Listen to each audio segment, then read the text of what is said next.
The Padres celebrate their 7th opening day at Petco, and for all the San Diego fans, the hopes and dreams of the new season begin today.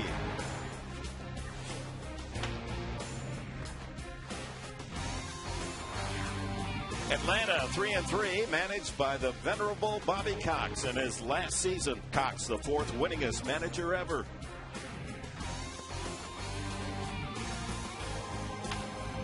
An honor for San Diego native Kevin Correia, the right-hander from Grossmont, with the opening call.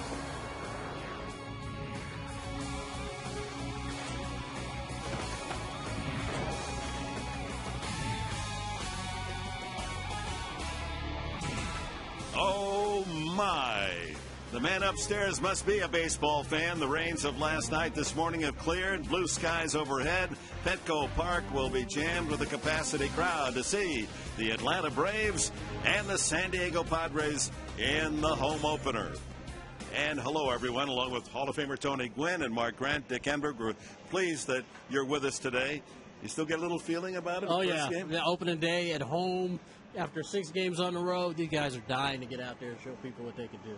Yeah, you're anxious as well, huh, Mark? I am, and you know, there's no better honor if you're going to be a baseball player than to don that uniform and toe that white chalk line out there when your name's announced. This is a big day for everybody. It's a day, it's a rite of spring in baseball, a time for hope and dreams and anticipation, optimism. And for the Padres, that means the young kids. And will they deliver this year? And it's no question pressure, but I mean, the Padres have built their franchise around these young guys, expecting them to progress as major league players, and it's early. And some guys are gonna struggle, some guys are gonna get off to a great start, but as the season winds on, I expect these guys to have really good seasons this year. And the one thing that I look at when we look at the list of the players we just saw, Cabrera, Headley, Venable, Blanks, and Latos, the star, he could be a star in the future for the Padres, is that their mentality. We saw a little bit of these guys last year, but these guys now feel that they belong. They want to pay dividends at the big league level. I'm anxious to see them for a full year in a Padre uniform. So we make the contrast now, the youth of the San Diego Padres to the grizzled veteran down in the dugout for the Atlanta Braves, the 25-year veteran of the skipper of the Braves, Bobby Cox. And boy, what a tremendous job he's done. I mean, 14 division titles. You know, the Atlanta Braves have done nothing but win. And he's a baseball guy. To me, I'm kind of surprised that he's decided to hang it up, but he's done a tremendous job with the Braves, and I know they would like to send him out with another title. There's still some fire in his furnace. We know that about Bobby Cox. Yeah, this is the last out, probably the pinnacle moment for Bobby Cox as skipper. 1995, Game 7 against the Cleveland Indians in Atlanta, Fulton County Stadium. 10 Turner, Bobby Cox hoisting the World Series trophy. And I had the honor to play with Bobby. He's just a player's manager. He will stick up for you, but don't cross the guy. He's not going to show you up in front of everybody. He'll bring in his office and air you out if you need to be aired out, but he'll be the first guy to tap you on the back and say, hey, nice going, and that's all you need from a guy like Bobby Cox. All right, let's look at today's opening day pitching matchups for the Padres. It'll be Kevin Correia, the most reliable of Bud Black's pitchers last year, and he'll be opposed by Jair Jurgens from Curacao. And he has the 3rd best ERA in the National League a year ago, so it's going to be tough to get runs off that right-hander. So we're set to go here. Oh, by the way, the pitching matchup is brought to you by Papa John's Pizza. Better ingredients, better pizza, Papa John's. We're just minutes away from the opening ceremonies and the opening pitch at home in Petco in San Diego.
Me as soon as I opened my mouth, the rain came. I don't know what that means.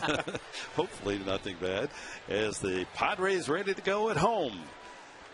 At home cooking and a ballpark built to suit their style. And Kevin Correia, 29, Grossmont, California, high school and college. What a thrill for him. You almost can feel his heart beating as he lines up Melky Cabrera, the leadoff man for the Braves. And the first pitch of the home season is low, ball one.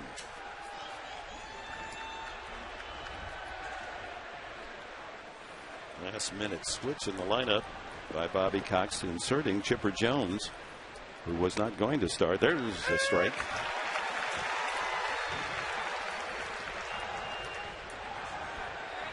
Well, Kevin Correia, as you mentioned, being a local kid, sure pitched in Little League, high school, college, but to pitch on the big stage, the big league's home opening day, what a treat. 2 balls and a strike. Don Sutton, who started 10 games, opening day games in his career with the Dodgers, now an Atlanta broadcaster, said when he stepped out on the field going out to the bullpen, he said he could feel his heart beating in his neck. He was so excited. Line to center field. Gwynn coming in and makes the catch. Hit on the nose by Cabrera for an out. Here's a look at the Atlanta Braves lineup. Changed about 15 minutes before the game. Cabrera, Prado, Chipper Jones was not going to start. McCann, one of the best hitting catchers in the game. Troy Gloss from Carlsbad, California. Yunel Escobar. Jason Hayward, 20-year-old rookie phenom. Nate McLeod and Jair Jurgens. Jurgens, terrific season a year ago. 2.60 ERA. One of the leaders in the majors. Correia last season, solid at 12-11. Padres were 19-14 in his 33 starts. Martin Prado, who was slated to start at third base and gave way to Chipper Jones and moved over to second base.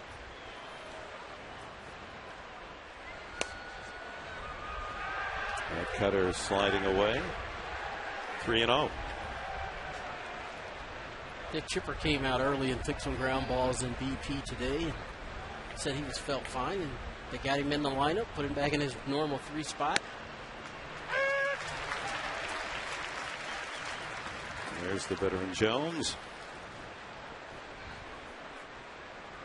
Prado hitting a lusty .542. A 10-game hit streak that goes back to last year. Fouls that one out of play, and the first souvenir of the home season lands in the second day. He had a heck of a spring training. He likes to swing that bat. And Tony, I know you like to see guys use the whole field. That's exactly what Prado has been doing all spring and hopefully carrying over to this year. But you got a guy like Prado, you got a guy like Chipper, young guy and the old guy. It could be a nice combination for Atlanta. As long as Chipper stays healthy, Prado's going to get pitches to hit. Bounced up the middle, right at Eckstein. Second baseman over to Gonzalez, and there's 2 away. Here's the Padres defensive lineup today, brought to you by Tiger Turf. Tiger up your lawn with Tiger Turf, the world's best-selling synthetic turf. Visit mytigerturf.com today. Headley, Cabrera, Eckstein, Gonzalez on the infield. Left to right, it's Blanks, Gwynn, and Venable. In the outfield, Hundley behind the plate, and 29-year-old Kevin Correia on the mound. Tony Jr., Anthony out there in center field, squeezing the first out of the home season. And switch hitting Chipper Jones. And has punished the ball consistently throughout his career. He pulled a muscle in his side and back, and then he thought he wouldn't play until Wednesday's game. Lines this one right at the shortstop, Cabrera. So a couple of lineouts off the bat of the Atlanta Braves, but in order, they're retired in the top of the first.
Call Corky's at 1-800-901-1102.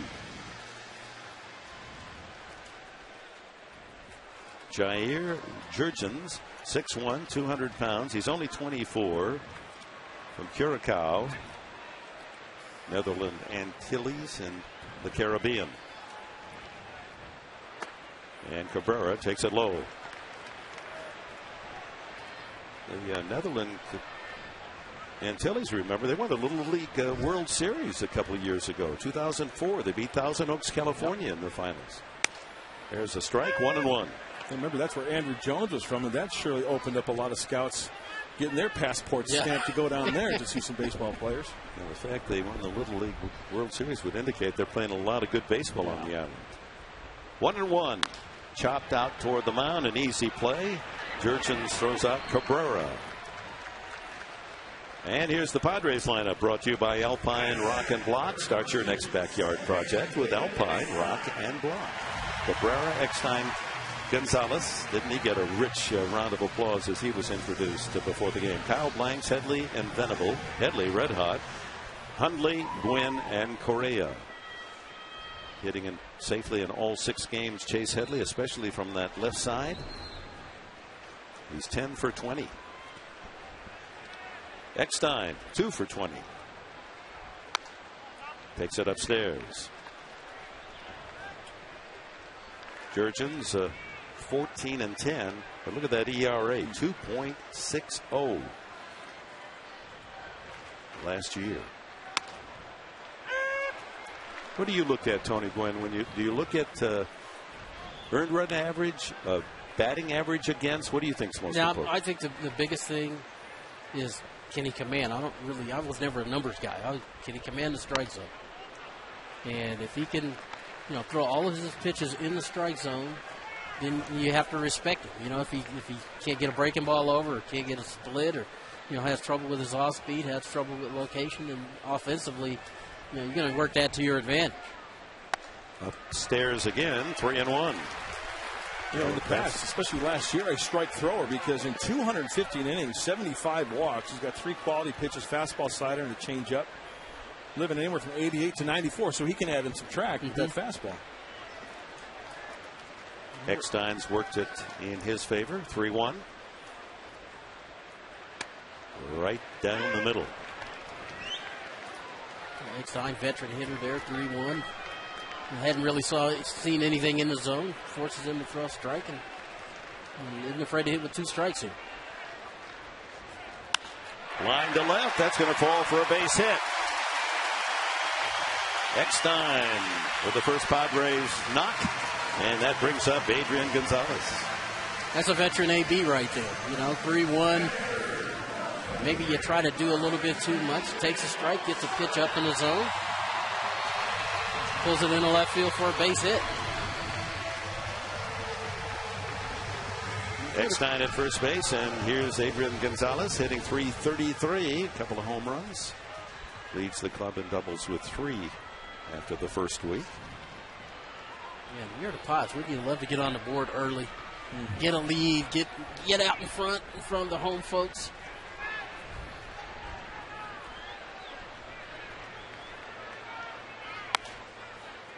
Strike. The high strike. High strike. Atlanta infield.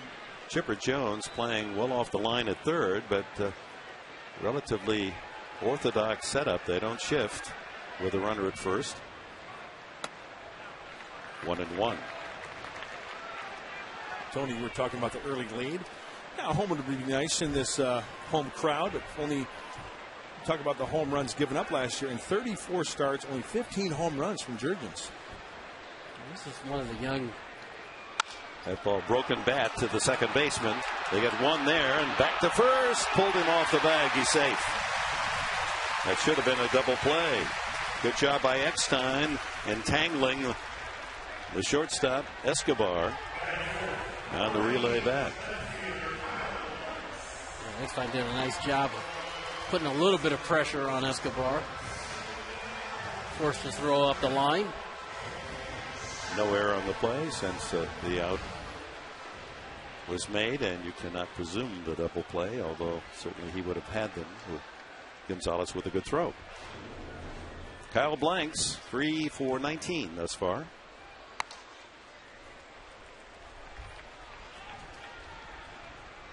Couple of hits yesterday in Colorado,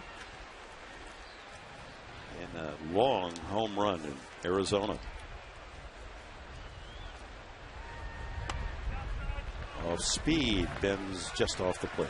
It looked like the changeup. He knows that Kyle Blanks can't hit that fastball, so second pitch of the at-bat, he's going to pull the string a little bit.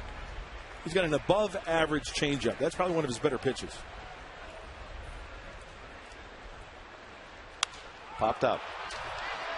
First baseman Gloss comes down, calling, and has the final out. No runs ahead for the Padres in their first inning. We go to the second, no score.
The Big Country breakfast burrito with eggs, hash browns, and savory sausage gravy.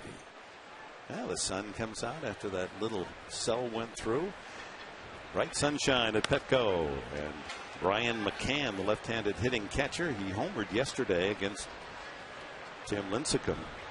No ordinary feat, two-run homer in the first inning, but Atlanta fell to San Francisco in a game that had a 4 or 5 hour rain delay. The Braves didn't get into San Diego until 11 o'clock last night. Good hitter right here, McCann. Hitting .294 on the young season, a couple of home runs. He's a guy that uses the whole field, hits line drives.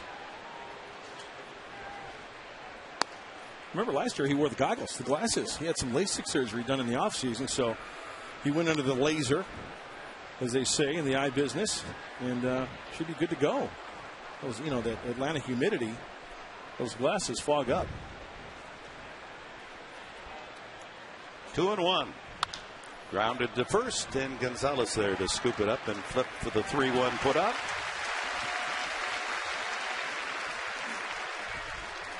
One thing I wanted to make note about Kevin Correia, remember his first start was in the desert in Arizona. He went 6 innings, gave up 4 earned runs, but he just continued to what he was doing in spring training. No walks. I say look for the curveball today. Different elements with the curveball. The air has a chance to grip that baseball a little bit more, and maybe bigger break on that curveball. And heavier air with the humidity today. The rains of the night, and a shower just before the opening pitch. And the first pitch in San Diego County native Troy Gloss is a strike. Former UCLA All-America. He's now 33, well-traveled. Big breaking ball. 1-1. Getting a chance to play first base for the Braves. We're used to seeing him at third. Bobby Cox felt like he could go over the first base and give them some production there. Blas was actually drafted by the Padres out of high school. He pounds it to short. Long throw for Cabrera. 2 away. Positive sign for Kevin Correia. The 3 of the last 4 outs, ground outs. To me, he's just pitching with a whole lot of confidence. Coming in from last year, getting an opportunity to start. I think he's just making that natural progression and becoming a bona fide major league pitcher. He's just been outstanding, changing speeds, doing everything. And not falling in love with his fastball, right, but being able to locate that fastball. I know that sounds very repetitious, but guys, the light will go on. Hey, if I could locate it, I'm going to go deep in games and win a lot of ball games. Escobar has the first hit for the Braves. A solid shot up the middle. Shortstop who hit .299 for Atlanta last year. It's a fastball right down the middle. And Escobar does what you should do with it. Goes right back up the middle where it came from for the base hit. And what are the chances, Tony, that the scouting report says Escobar likes the first pitch fastball? Pretty good, probably. And here's the young 20-year-old right fielder, Jason Hayward. He's got 3 home runs already. Homered yesterday. And he just has plus grades. He's the 5-star player. Yeah. A long time since a hitter came into the National League with this kind of fanfare. 6'5", 250. You know what he kind of reminds me of, Tony, at the plate? A little bit of the crime dog, Fred McGriff. Yeah. Big, tall guy, left-handed hitter. We'll have to see if his follow-through is like that snorkel with the bat up in the air and that follow-through. Braves knew what they were getting. They picked him in the first round, the 14th player to be selected. Keeping an eye on Escobar, Correia. Talking with Bobby Cox down in the Atlanta dugout before the game, and he said, so much expected of him, and he seems to have his head really well set. There's a strike on the corner. And I basically told him, if you hit 260 and 20 home runs your rookie year at 20 years of age, don't be embarrassed by that. Yeah, we'll take that. Yeah. Because you're only going to go up from there. Well, I'm sure 260 for Jason not going to be good enough. You're a guy with that kind of ability to use the whole field, able to run and defend, hit with power. And throw. A lot is expected. You're right. 2-1, and it's downstairs 3-1. And Cox quickly pointed out, you almost had the feeling he said these very same words to Hayward. Hey, Willie Mays, when he first came up, he got sent down. Mickey Mantle got sent down. They didn't quite click immediately. So, we're going to be patient with you. We don't expect you to win the Triple Crown here. And he takes low ball forward. Good discipline. And that's a great at bat right there. 2-0, could have got happy, tried to make something happen. Took a strike, worked the count, 5-pitch walk, showed a lot of patience there. And those are the type of things Bobby Cox, Terry Pendleton, the hitting coach, are looking at every day. They want to see that progression of getting better as the season moves along. And I think that's a really good indication of how patient a hitter he is, because he wasn't willing to chase something out of the zone. Brings up the number 8 hitter, center fielder Nate McLouth, who split his season last year between Pittsburgh and Atlanta. Takes a strike. Boy, I like this umpire. High strikes. Thank you very much.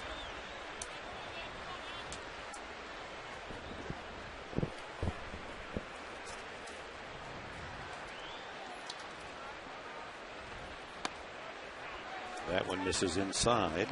1-1. It's like McLouth was asking him about was at the top of the strike zone on that strike.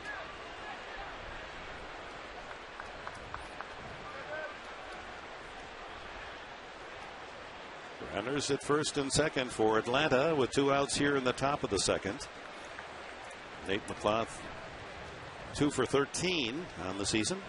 He did not have a good spring training at all, so carried in to the 2010 campaign. A good opportunity for Kevin Correia to knock that bat out of his hands. 1-1. Swung on and missed. Good high heater. Very late.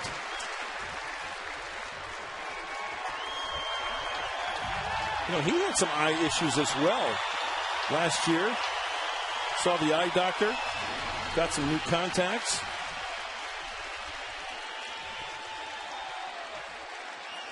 And the 1-2 pitch. Bends low and inside.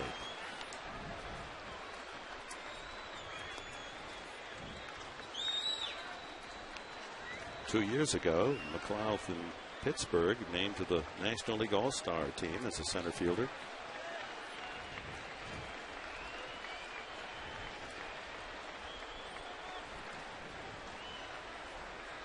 Two out, 2-2, 2 on. Got him. So for the Braves in the second, they leave a couple, a hit and a walk. And the Padres bring up Headley, Venable, and Hundley in the bottom half of the inning.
You glad it's us? Yes.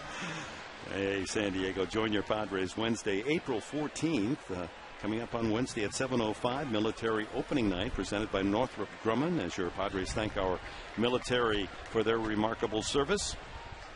All military personnel in uniform receive 50% off their tickets. Visit Padres.com. Get your tickets for this special game as we salute our military. Padres and Braves on Wednesday. Chase Headley takes another strike. Headley, the one hot hitter on the 6-game road trip, hit .440, 10 for 20 from the left side of the box, 1 for 5 right-handed, scored 5 runs. That was tops for San Diego. Hits that one high in the air to center field. Nate McLeod drifting back. 1 away. The Padres offensively, we talked about in Colorado and Arizona, but they have ran into some good pitching. De La Rosa in Colorado, he was tough. Jimenez. Yep. Here on opening night. I mean, if you're in the National League West, you're going to see quality pitching. Just no question about that. And coming into the, playing teams from the other division, Atlanta, they've got quality pitching too.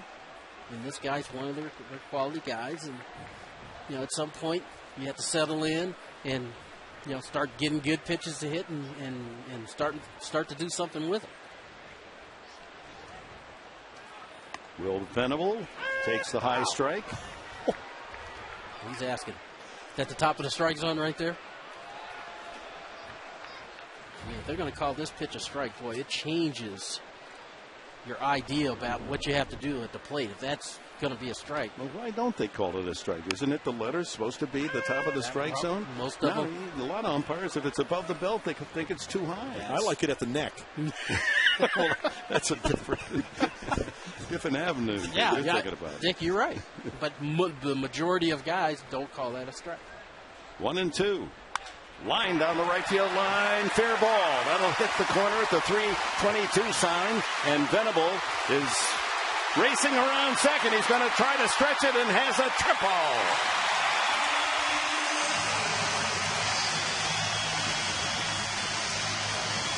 Will Venable jumped on a ball up in the zone. And he was thinking triple as soon as he left the batter's box. Something up in the zone, like a changeup up in the zone. Will hooks this ball into the corner. And here's one of those young player things that we were talking about. You see, he's looking where Hayward is, and Hayward missed the cutoff man on the throw to third. Phil was able to get a stand-up triple. Will had a couple of 3-base hits last year, his first of this season. Nick Hundley with a chance to get the first run home for the Padres. Takes it low, ball one. Hundley looking for his first RBI of the season. I think we just saw what this Padre team can do with the players that they have. Hey, gap down the line, triple. Nothing wrong with that, right? Hard ground balls, line drives in this ballpark. It's going to, with the athleticism that they have, is going to produce some runs for them. Strike, 1-1. Hundley, 3 for 14 on the trip. Buddy Black, infield's back in the middle of the diamond. Ground ball to short, ground ball to second is going to get you a run. Grounded toward the hole, could be a base hit. The runner scores. The long throw, not in time. Hundley legs it out, an RBI single. And there you go. That's execution right there.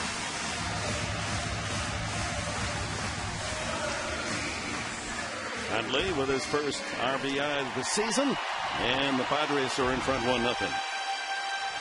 Now you see Escobar going to the hole. Only showing good speed down the line, beats it out, drives in the run, and gives the Padres an early lead. Did you see that arm on Escobar? Yeah, I did. Larry Bowa was quoted as saying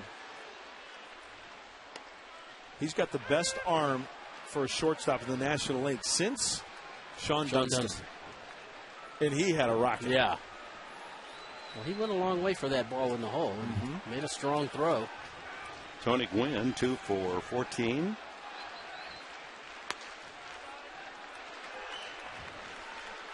Ball and a strike. You still get nervous, Tony? Yeah, still getting nervous. But you can think about it. We had a conversation today. I was just talking to him, and he feels good. He feels like he's swinging the bat good. Just hadn't gotten a lot of results. Cues that one foul, and Hundley was on the move there. A little hit and run. 1-1 change up there off the end of the bat. Do you ever think, I'm sure you have, Tony Gwynn, as a world famous baseball player, and then you have a son with the same name, and the pressure just alone that he's Tony Gwynn that the kid has to carry through his youth. I tried to explain that to my wife, that you never know what might happen. Give him his own. So I wanted to name him Andrew, and Mrs. said no. And the thing about Anthony, he's handled all of that, I think, really well. He's kind of established his own identity, his own way of doing things. Yeah, I'm his dad, but he doesn't call me every night like he used to now. He's trying to figure stuff out on his own, and really proud of him. 1-2. That one's looped back into the crowd, lower deck left. Tony, I know we talked about it in spring training, but a lot of the fans, when Tony was up last year, he just revamped his whole swing. Give people an idea who you worked with. I know Randy Reddy was involved.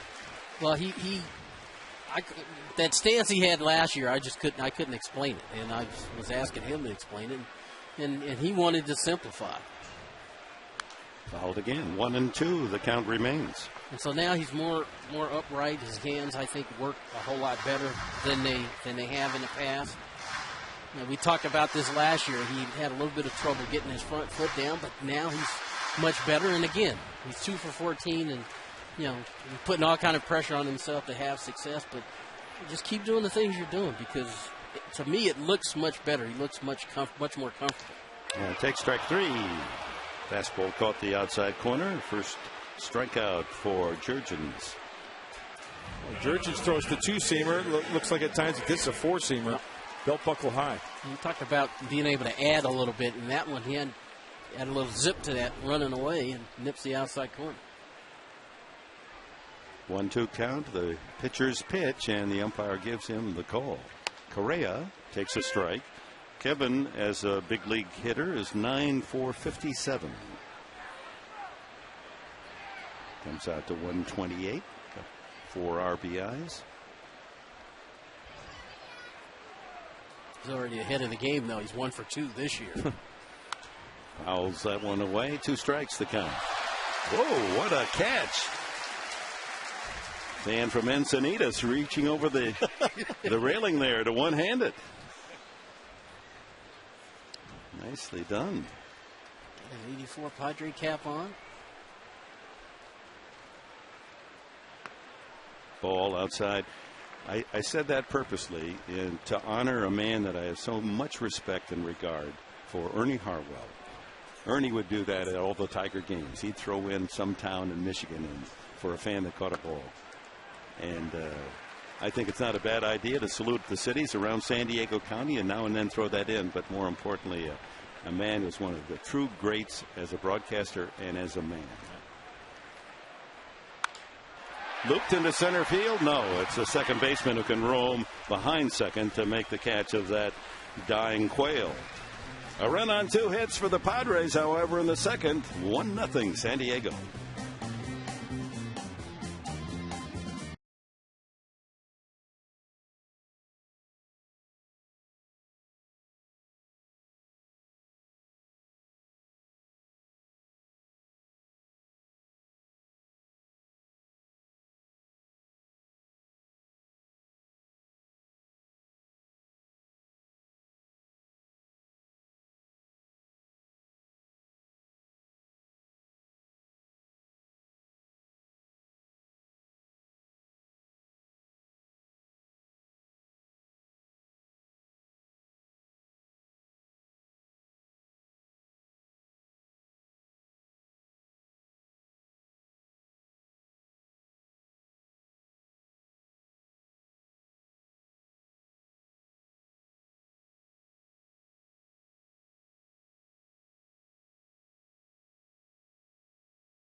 Coronado, and this is a true Padre story brought to you by Farmers Insurance. Ready feels good. On this date in 1977, the lefty Randy Jones and the righty Raleigh Fingers combined to beat the Giants 4-3. 7 runs scored in a game that took an hour and 44 minutes to play. Come on. John Garland took an hour and 44 minutes to pitch the 7th inning or 6th inning yesterday. Obviously, that was not a TV game. Yeah, obviously. What was he, hurrying away to get some barbecue, or what was that all about? There's a check swing foul back by the pitcher, Jair Jurgens. I remember hearing stories, Randy Jones telling me he and Kitty Cat, Jim Cott, hooked up at San Diego Stadium. Hour and 54-minute game. They didn't mess around. They got the sign. They threw strikes. Rock and fire. Yep. Jurgens has 8 hits in his big league career, 8 for 67. Off the corner, 1-2. The Atlanta Braves, first of 6 meetings, 3 here and 3 in Atlanta later. Low, 2-2. Talk about history. This is the Braves' 135th season. Not all in Atlanta. This is the 45th year in Dixie.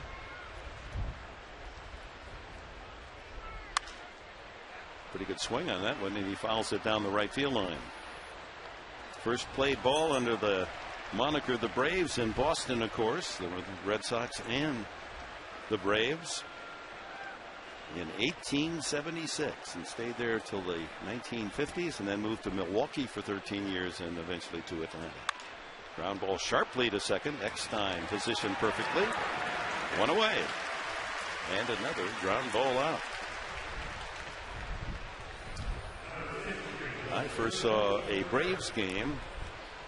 My pal and I in college hitchhiked down to Chicago to see the college football all-star game back when the college all-stars played the NFL champs. And then we hitchhiked up to Milwaukee to see the Phillies play the Braves at County Stadium. And we picked a good spot. Warren Spahn pitched for the Braves. Robin Roberts for the Phillies. And actually saw my first Puddinhead Jones, the third baseman for the Phils. Was that the all-time nickname? Once again, there's not enough nicknames these days. Bounce up the middle. Eckstein, tough play. Gets him. Well done. Was that deflected by Correia?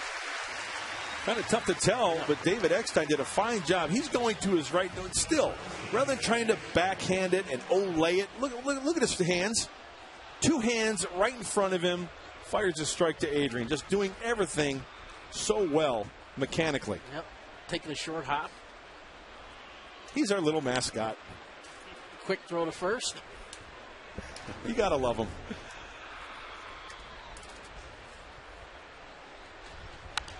First pitch into Prado is fouled away. Came into the game today, 13 hits and 24 at bats. What a start. Grounded out to second, his first at bat. 2 out here, top of the third. Padres with a 1-0 lead. Bases empty. Another foul. Way upstairs.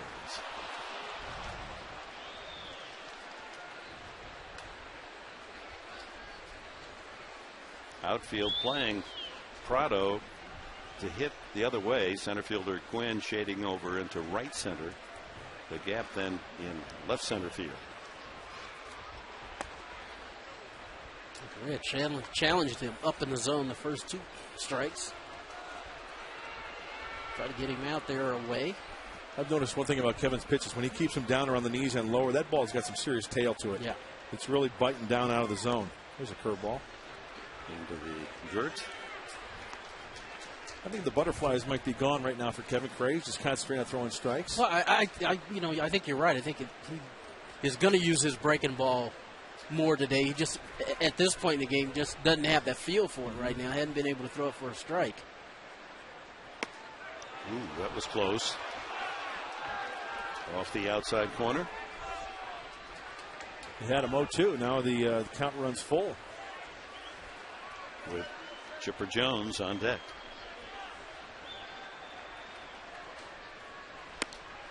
Ooh. How do you lay off that pitch? That's right. That's the exact same pitch the pitch before. Yeah, it felt like not a nip off the outside corner. Pitch tracks is noticeable off. Second walk from Correia brings up Chipper Jones. The veteran third baseman. Always a threat to punish the ball on either side. Line to shortstop his first time up. Changeup. Chipper selected by the Braves in the first round. He was the first player picked back in 1990, 20 years ago. They knew what they were getting, and has he ever delivered? Close to Hall of Fame credentials. That ball gets away. Runner trying to advance and does. So Prado moving to second base. Wild pitch or pass ball. Pass ball is the call.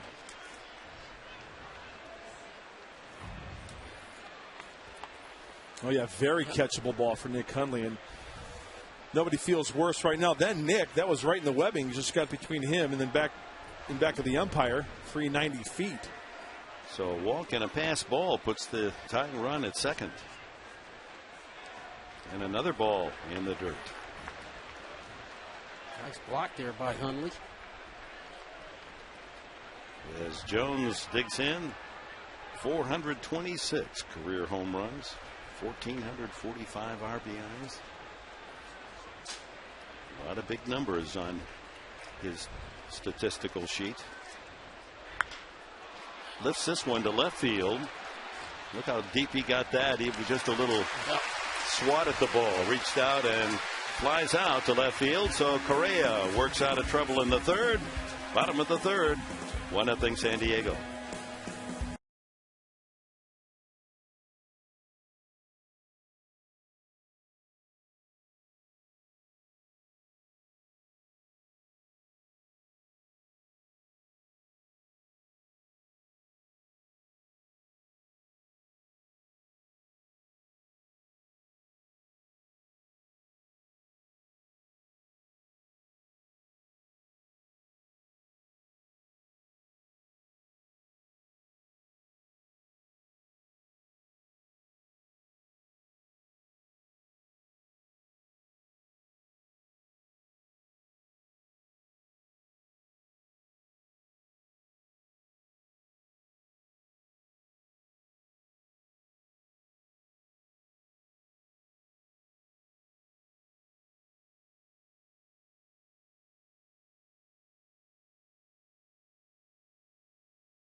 Brought to you by Mitsubishi. Test drive one today at the Dare to Compare sales event by Lolita's Restaurant at the Park, where you can enjoy a wonderful evening happy hour 7 days a week.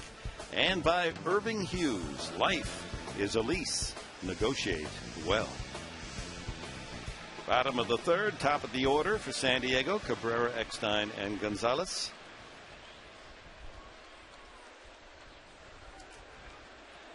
Cabrera bounced back to the mound his first time up.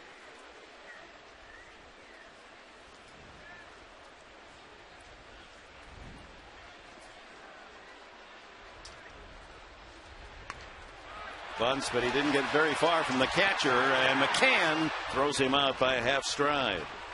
Just another 5 feet, and Cabrera had a base hit. That's exactly right. Ball kind of checked up on that first hop, but if it goes just a little bit further, see that ball. McCann did a nice job bouncing out from behind home plate, but just another foot further and it's a base hit. When we talk about pitchers always throwing strikes, McCann, like a cat on front of home plate, he whirled and twirled towards first base. That was a perfect strike. If that's up the line, that's up the back of Everett Cabrera, he could be on base. Eckstein singled to left the first time up.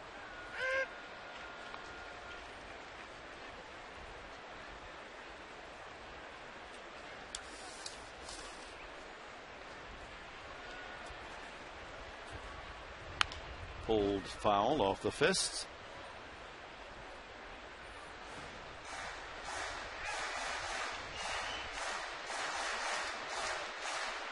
It's a beautiful sight from our location, looking out at the entire field, center field, with a giant SD logo. 2 strikes, and he misses. I saw the grounds crew working on that today before batting practice, and they brushed that in there. They brush it? Yeah, they used a brush, and it came out really good. 1-2. That one fouled off the first base side. It's tough to see it from the center field angle, and from our angle, the way the light is here in the late afternoon, you kind of get a sense of the SD. Yeah. Subtle, but nice touch.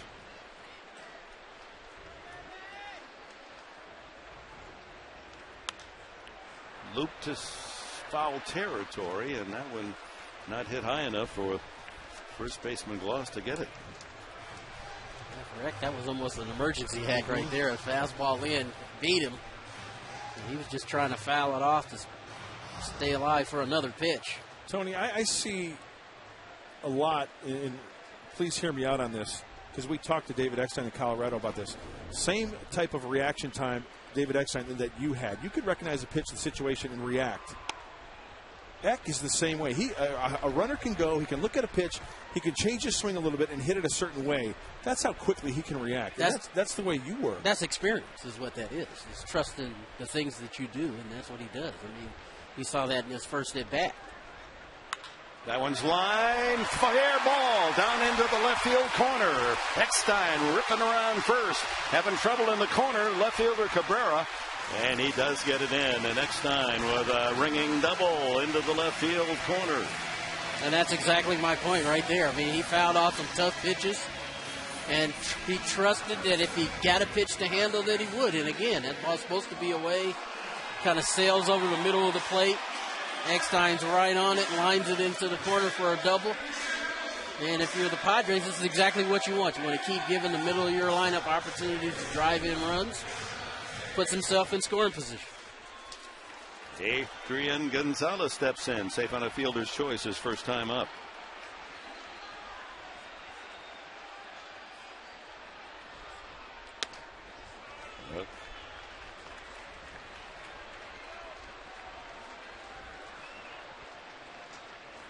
Some big hits for Adrian. 5 extra base hits. A single would do the job right now. Plate the second run. 1-1. Well, Adrian last year in August faced the man he stares at now, Jair Jurgens, and this is what he did at Turner Field. He turned it into a long home run. He knows the way.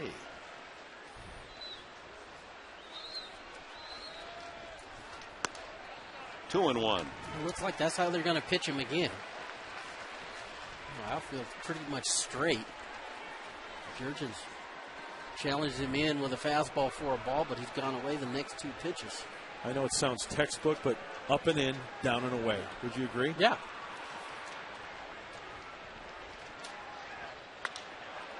Hit high in the air, but shallow in center. McLeod coming in to make the play. 2 gone, and it's up to Kyle Blanks with Eckstein at second. That's a pretty good pitch by Jurgens. After throwing him the 2 fastballs away, he comes back inside with a changeup. See Adrian's just out in front of it. You know the beauty of that pitch, I just noticed? Did you see where McCann wanted that? He wanted it down and away, but even though he missed in, he took something off that changeup. And Adrian just jumping out too far. It couldn't square up on it. Sped his bat up a little bit and got him out in front. Blanks piped up to the first baseman, his first at bat. See, I think that's the beauty of the changeup. You don't necessarily have to hit your spot for it to be an effective pitch.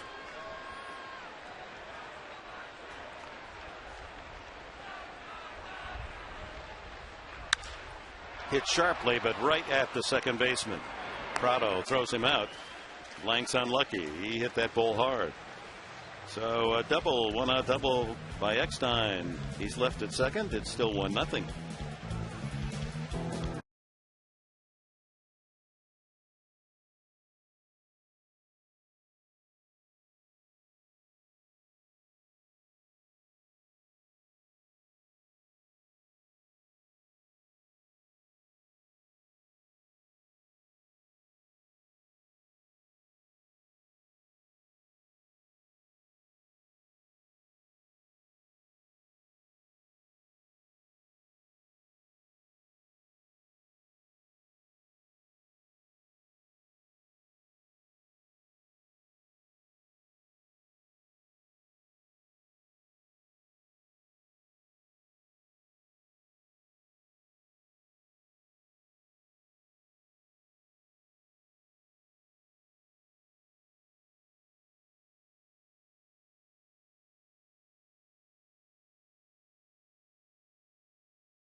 Petco Park, but we're in the home stretch for the 2010 census. It's not too late, folks. Fill out your census form and mail it back today. So through 3 innings, the Padres are run on 4 hits. Atlanta, no runs and 1 hit as Kevin Correia works on the middle third of the Braves batting order. McCann, Gloss, and Escobar.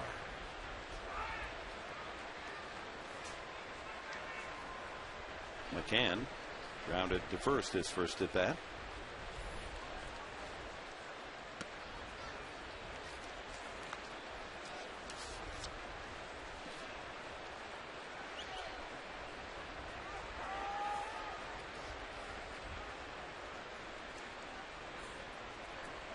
Foul back. Big crowd on opening day here at Petco Park. Many of them uncertain about the weather conditions and kind of waited through the morning as there were showers all around the county. But nice to see so many Padre fans out here and Braves fans.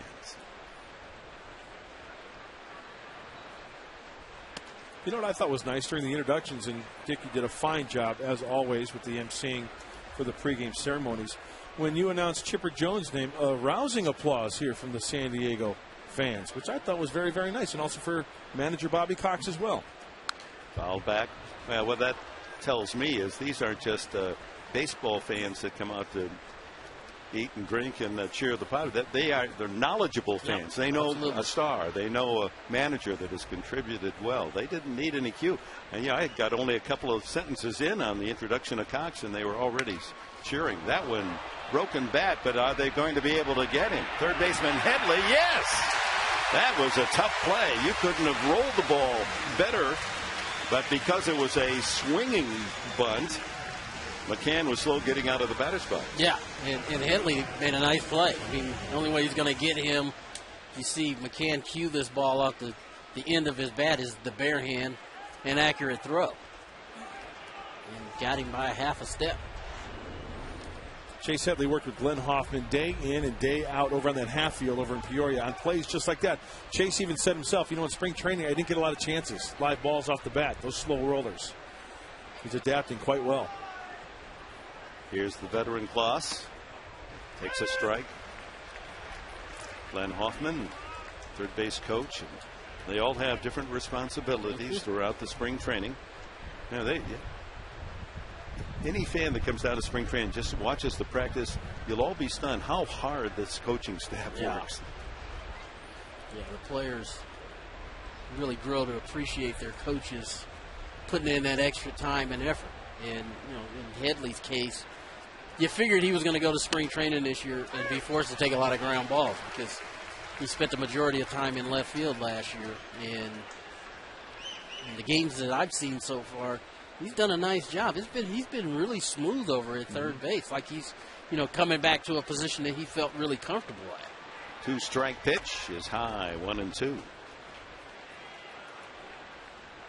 And not only dutiful and cooperative and to help are the coaching staff. I show up, the stranger shows up, and Darren Paulson, I said, can I just have 15 minutes with you? I just want to talk pitching. He said, how about if we go to dinner and then we talk 3 hours? And Randy Reddy, you want to talk some hitting?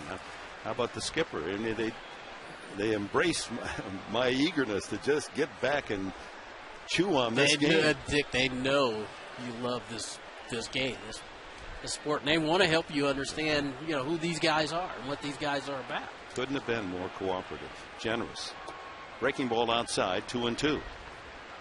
When I come to the games, I like to sneak into the cage for 15, 20 minutes before the hitters get in there and talk to Randy Reddy about whatever they're working on. And today was interesting because the young guys have struggled a little bit, but attitude-wise, they were excellent. They were still confident. They still believed in the things that they were working on.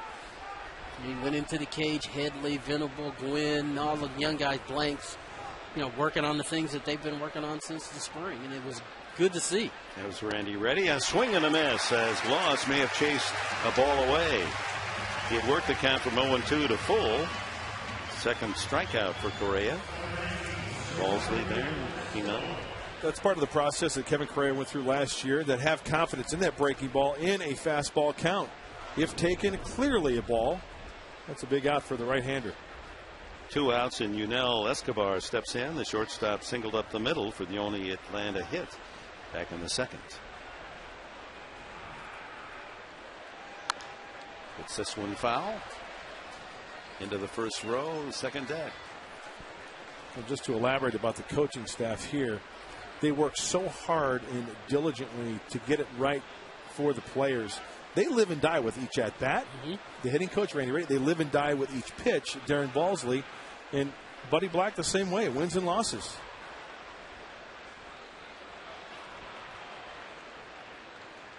Grounded, 2 hops to Cabrera. Across to Gonzalez. An easy inning. 1-2-3 go the Braves in the fourth. San Diego in front 1-0. Opening day.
Bottom of the fourth. Here's Chase Headley. Fly to center his first time up, and he hits this one to right center field, and coming sharply in from right field and center, and it falls. Both Hayward and McLeod waiting for the other to make the play, and Headley slides into second with a double, a gift. That ball just dying out there in right center field. I think Jason Hayward thought he could catch this ball, and right at the end he looks off for McLeod, who probably was calling and is unable to come up with the play. Chase Headley didn't stop running, gets himself in the scoring position. Do you think they may have been fooled by the swing a little bit? Because I think Hayward went exit stage right towards the gap a little bit more, then came back in. You see, they're having a conversation about. I think Jason really felt like he could have made the play, but McLeod called him off, so he stepped aside, and the ball falls in for a base hit. Of course, Chase Headley will take it. Swinging good. Venable tripled into the right field corner and scored the first San Diego run back in the second. And he pecks that one foul. Wants to try to pull it here, get it on the ground, might get a base hit. At least move that runner over to third where he can score on an out. So Headley with that double is now hit safely in all 7 games of the season.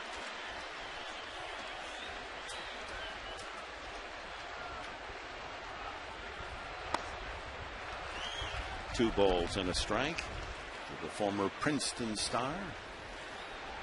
The other Princeton star, wow, good to see the San Diego Chicken. Oh, he's saying 1, 2, 3. Is that another triple? Is that what's he signaling?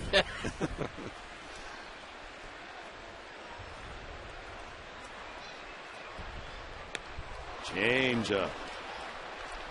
That's a good one. That is such a good pitch. Go back to this sequence. He threw him 3 fastballs away. And he knows Venable's trying to pull the ball, get the runner over to third, and then throws a 2-1 changeup. And he's way out in front of it.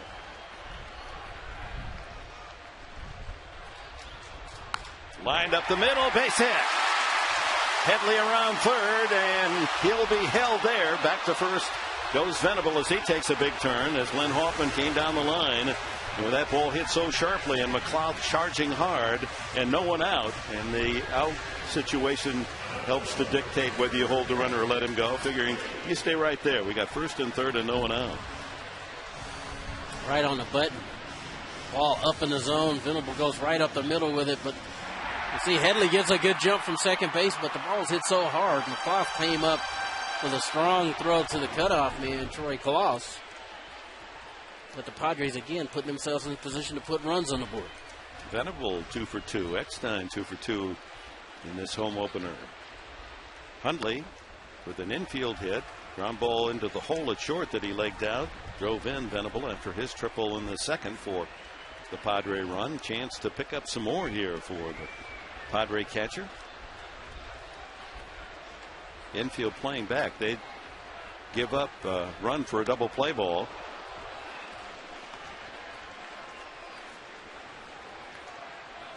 Well, one thing I noticed in this ball game, as we're in the fourth inning, unlike the other games in Colorado, the Padre hitters are putting the ball in play. A lot of strikeouts last series in Colorado. A lot. Avalanche of strikeouts. Yeah. That's what coming home does. It'll do for you. You know, this is just where you're going to play 81 games, and there's just something about being at home. You're going to feel more comfortable. The sight lines that you have when you're in a batter's box are going to be something that you're used to. Down low. Well, let's take the hit that led off the inning. Headley's base hit dropping into right center field between two outfielders. Now, when we were up in Denver, Colorado, we're saying, boy, the ball flies. Yeah. Look at how Colorado takes advantage. Man, that ball just did clear the fence. Now you're in San Diego, ball kind of loops in there. Yeah. Now the opposition was saying, well, go hit the ball like a man. Yeah. You know, hit it. But it's a double. And it's over the plate and low again. Hundley with a good eye. Runs the count to 3-1. I think the other factor to that, too, being at home is it looks to me like the hitters are a whole lot more patient today than they've been on the road. Swinging early in the count, trying to do too much. Now you come home, more familiar surroundings. You're showing a little bit more patience. We've seen Eckstein do that, Venable do that. You know, working the count, seeing as many pitches as you can see. 3-1. Runner goes. Swung on and caught. That was not foul tip. And stealing second base is Venable. So 3-2, and Venable moves himself into scoring position. This is part of that aggressive nature the Padres said that they were going to bring to the season out of spring training. Venable had 9 stolen bases in the spring and was caught stealing only once. So Buddy Black sees now Hundley take that 3-2 pitch outside. Bases full of Padres. No one out in the fourth. First walk given up by Jurgens. Well, Roger McDowell, the pitching coach for the Atlanta Braves, a card in his day as a player, but a nasty sinker, a sinker-slider out of the bullpen for the New York Mets. Philadelphia Phillies pitched a little bit for the Braves. I'll tell you one thing, Bobby Cox really likes Roger McDowell as his pitching coach.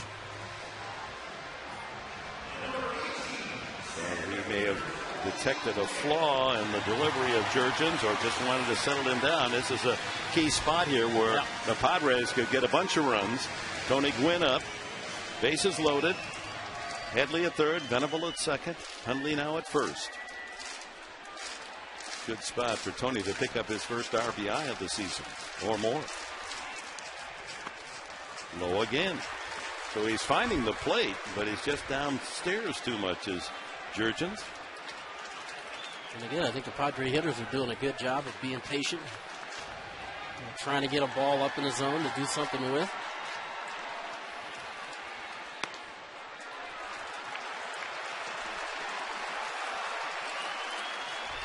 Ball gets away from pitcher Jurgens, but not far enough for any of the hitters to advance. Well, Here's the hitter's count, 2-0, where Jurgens is obligated to try to throw a good strike with the bases full.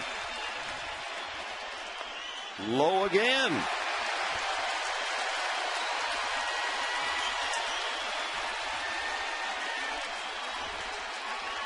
A pitch away from walking in a run. Jair Jurgens.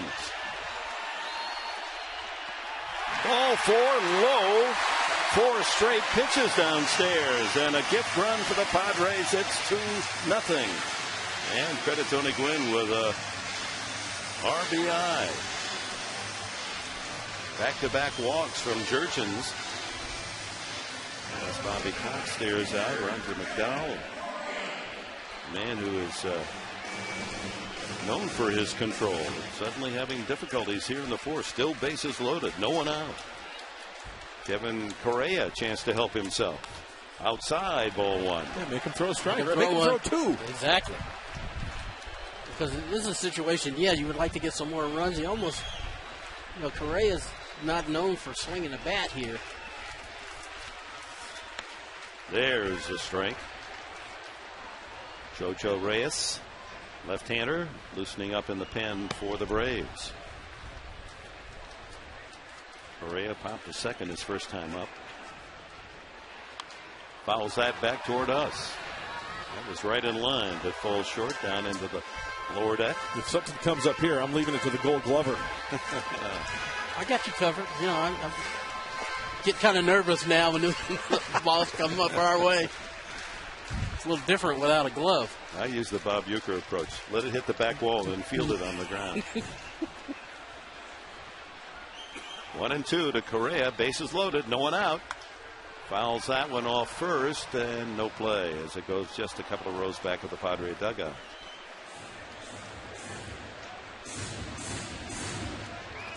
Correia making Jurgens throw another pitch.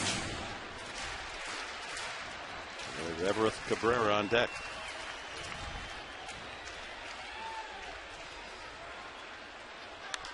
That one's looped over first base and fair ball. 1 run scores. Here comes another. And the Padres lead 4-0 on a bloop single by pitcher Kevin Correia. A Petco Park hit. There you go. Put the ball in play. Wasn't the greatest swing in the world, but it found grass. See him just kind of fillet that ball into right field with some bite. Checks up a little bit, 2-run score. I know Tony's famous for the 5.5 hole. For Kevin Correia, that's the 3.9 hole in between the right fielder and the first baseman. Hey, patting the lead here in the fourth. You just might hit it. Swing hard. They might find the garden spot. Yep, nobody out, and the rally's still going. 3 runs in. Started with Chase Headley's soft double into right center. Then a sharp single to center by Venable, the only well-hit ball in the inning. Then a couple of walks and a bloop single. First and third, no one out. 3 runs in. Cabrera takes a strike. Brady's playing the infield in here. Bottom of the fourth inning. Can't afford to give up any more runs. So infield tight, hitter's delight. Fouls that one away. Didn't you like that one? I loved it. Yeah, I loved it. Because this is a situation where you're looking for a ball up in the zone. You don't want to hit a ground ball. You want to get a ball up in the zone. Something that you could drive to the outfield. And yeah, when the infield came in, boy, there's a lot more room to work. Now, as a hitter, when you see those infielders in, are you looking down in the zone? Because that's the objective thing for the pitcher to do. I'm going to make him try to get a ball up. And the first pitch Cabrera got, he took a fastball, middle of the plate, came back with a changeup. That's grounded to second. Here comes the runner. The throw to the plate to Gwynn. No, not in time. Tony with a headfirst slide makes it 5-0. That's probably the only way that little Tony's going to score there is to go head first and slide away from the tag. Change up away Prada backed up on that ball a little bit, and you see the slide, the head first slide. That's the only way he's probably going to beat that play. The slide away from the tag. And a great job by the home plate umpire, Bill Miller. He was in perfect position. David Eckstein saying, get down. And Eck is an umpire in the offseason, signaling safe. So the Padres manufacturing a 4-run inning and still no one out.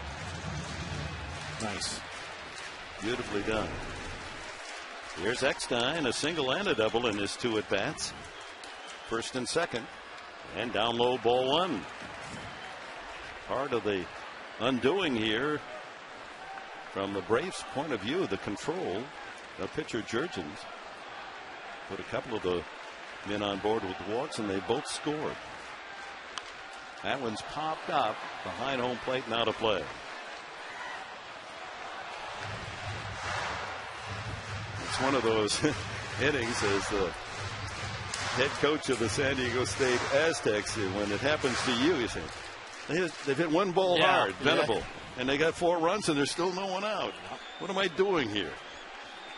Bobby Cox has seen it before. And misses again. 2-1. And again, Eckstein having the same kind of at-bat he had the first 2 times up there. Working the count, looking for a ball, looking for something that he could handle, isn't afraid to let the count get deep, get behind in the count. Jurgens has tried to get in on Eckstein a couple of times, and he was able to foul off pitches until he got something that he could handle. There's a changeup for a strike. Correia at second. Cabrera at first base and no one out. Eckstein with the count leveled at 2-2, and Adrian Gonzalez waiting to swing the bat on deck. He's been all over the place, hasn't he? Jurgens already at 80 pitches, and we're in the 4th inning. Some pitchers are able to make an adjustment after one pitch and get that release point down, whether it's the stride, whether it's the grip of the baseball. Padres are taking advantage of the wildness. This one has popped up into shallow right. In comes Hayward, and the rookie squeezes the first out of the inning. Brings up Adrian Gonzalez with a couple of mates aboard.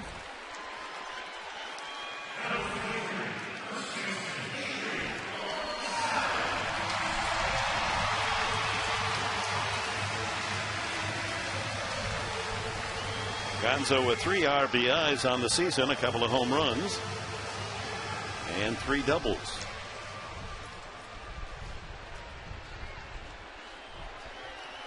Let's check the Jurgens pitch sequence to the left-handed hitting Gonzalez. That ball is hit hard to left field. Back goes Cabrera. It's in the gap, and it is gone.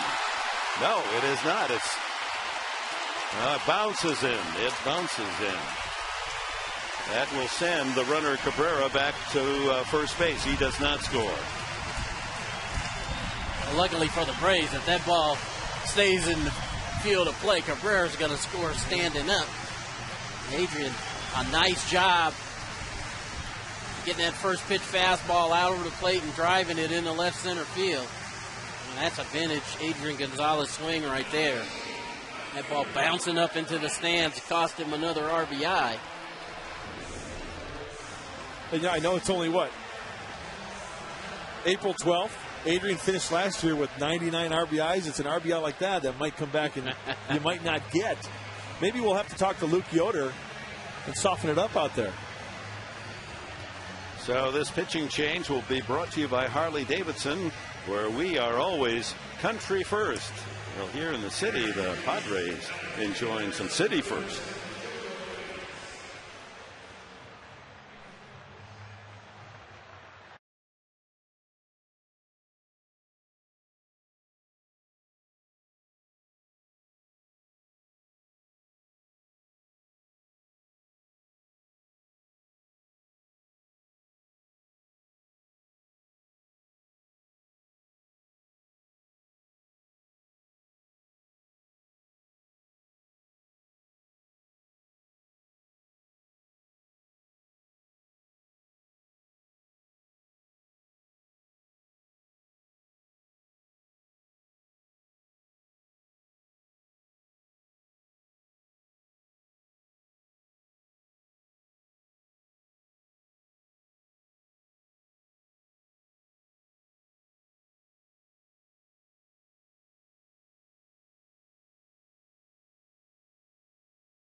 Brought to you by Mission Federal Credit Union with record-breaking member growth. Make your move.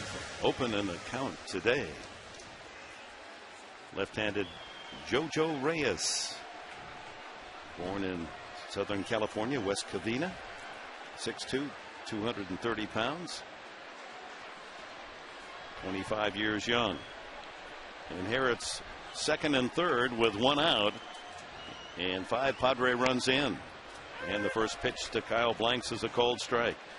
Blanks unable to get out of the infield in his first 2 at bats, popped to first and grounded to second. Cabrera at third. Gonzalez at second. Infield in.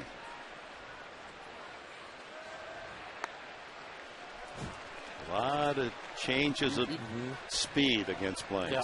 And if I'm playing on the left side of the infield, you've got a soft tossing lefty and you got Kyle Blanks up. I hope you got a good dental plan, because if he squares something up, those guys are getting the baseball on him in a hurry.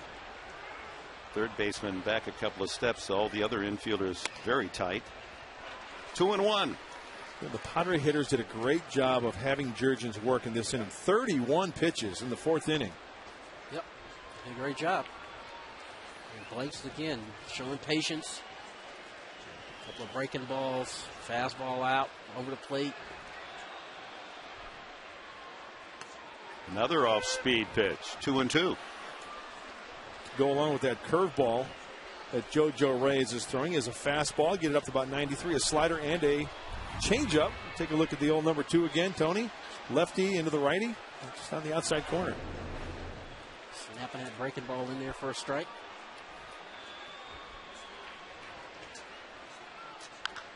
Pulled foul. Never get enough runs. No. Especially this early in the game. And it looked like Cabrera was going on contact right there. That ball, ground ball foul. Went out. Is that the call? Is that what you had? Well, we saw that. We saw the aggression. The infield was in, and Tony Gwynn was at third, and he scored on a ball that Prada backed up on. That one, protective swing, fouled away. He was able to beat it with a head first dive. That last foul ball, Cabrera's breaking as if he's going on contact. Yeah, he's got the speed. And I think Buddy Black is saying, hey, we want to get as many runs on the board as we can, so we're going to go on contact here. 2-2. JoJo Reyes on the hill for Atlanta. Pulled to third, foul. And Cabrera indeed running on the pitch.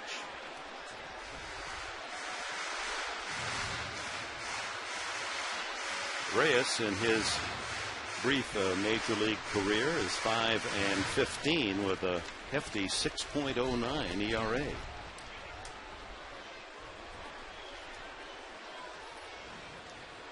Makes his home in Riverside.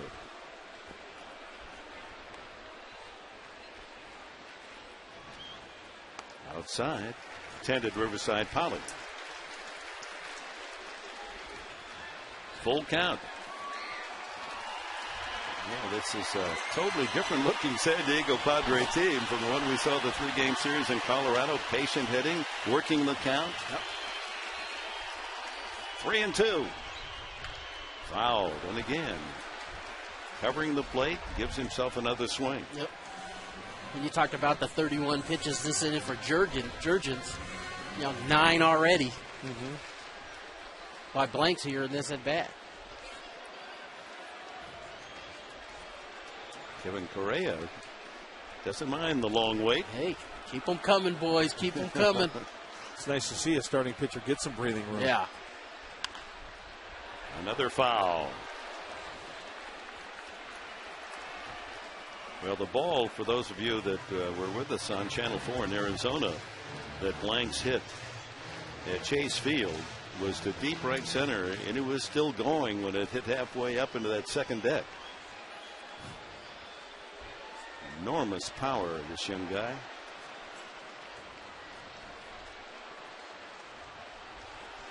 And again, the 3-2. That ball is hit well into the left field corner. That'll plate 2 more as Blanks rounds first. with a 2-run double, Kyle Blanks, and the parade continues on opening day.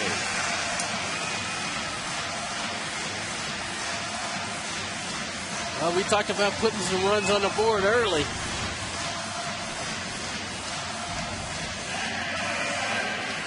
Doing the breaking ball again, and this time he got too much of the inside part of the plate. Blanks is all over it. Lines this ball into left field. Cabrera and Gonzalez score easily. And it's a 7 spot for the Pods. They've batted around, and here's the man who started it, Chase Headley, with a looping double to right center. Now batting right-handed. He was hitting left-handed as this inning began. Well, we're going to have to talk to Randy Reddy after this game or on Wednesday because the Padres are off tomorrow. But like you said earlier, Tony, very patient at bats today. A totally different approach.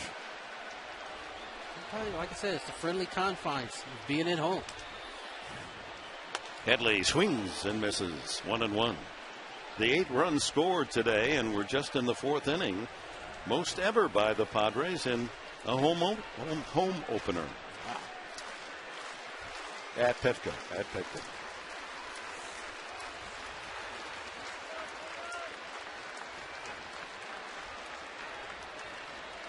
Blanks off second. Here's the pitch.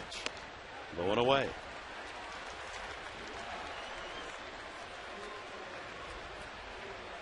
So Jair Jurgens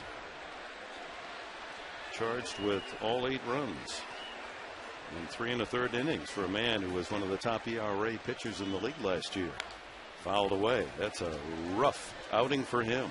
3 1/3, 8 runs, all earned on 8 hits, 2 walks, and 1 strikeout.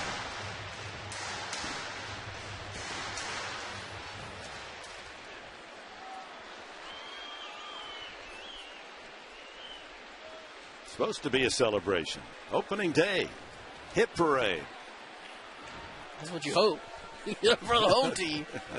If you're the Atlanta Braves, you've gone to San Francisco and lost 2 or 3 there, and now you come here. And you're already down 8-0 in the 4th inning.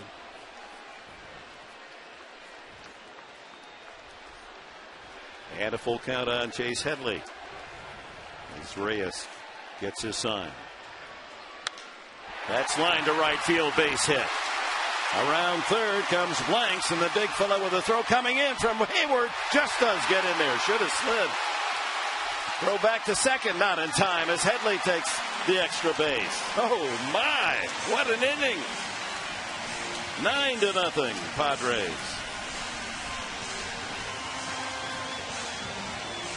Again, great hitting there by Headley. Working the count, got something out over the plate. Didn't try to pull it, went right with it. Fastball out of the plate, lines it into right field. Hayward comes up with a strong throw. And you're right, Blanks should have slid on this play. You can see him pull up a little bit. But what an arm by Hayward, huh? That will be noted by the coaching staff of the Padres. Yes, sir. Don't take chances on that gun out there and right. Well, here's Venable. He singled earlier in this inning. A line drive up the middle. They're going to charge Hayward with an error to allow Headley to go to second base. Shouldn't Headley to go to second on the throw? He didn't go right away. He waited until the ball got away, and unfortunately for Hayward, strong throw to the plate. If the catcher doesn't handle it, you're going to get the error. Okay. Certainly was a good throw. Yeah. 1 hop to the catcher. He just didn't field it cleanly. Trying to catch the ball, make the tag was part of the problem. Yeah. Tony, seems like whenever you're around, the sticks start getting hot. That happened in Colorado. That's right. I hope that continues to happen. You coming on Wednesday? Thursday. You coming on Wednesday? If I have to.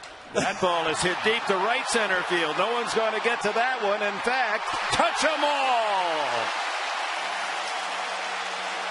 Venable. A deep home run over the right center field fence. 2 more runs for the Padres.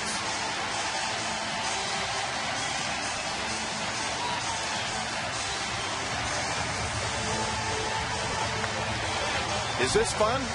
This is a blast. And speaking of a blast, William Venable Trolling the head on that one, and don't look now, folks, but someone is a double away from hitting for the cycle.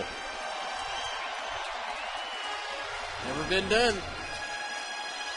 Picked a good day to give it a run. Triple in the second, the single in this inning, and a home run in the inning.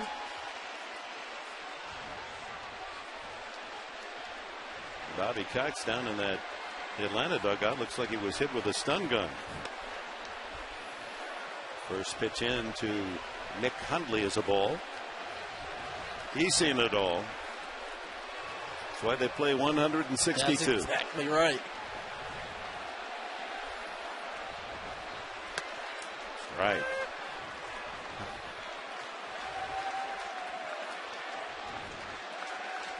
And it's protocol after hitting a home run, going to the water cooler and sharing the good news with your friends and talking about the at-bat while you enjoy a nice cool drink.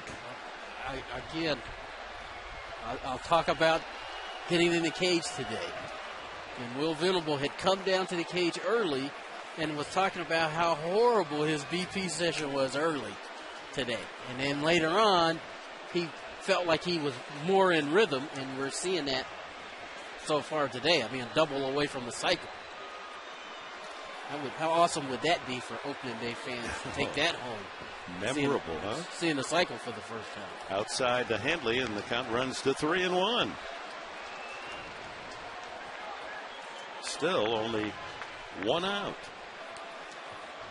David Eckstein trying to break up a rally with that fly ball to right. Ball 4.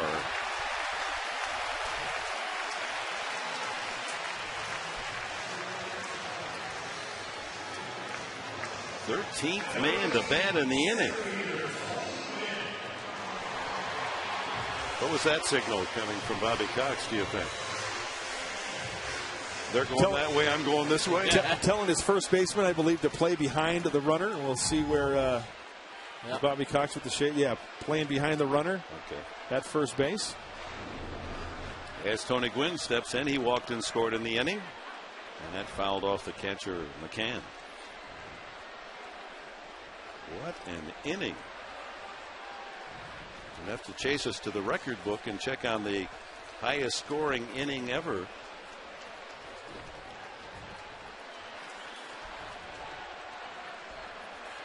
Thirteen runs, twice the Padres have scored. I was going to say 13. Who was against the Cardinals? Against Pittsburgh.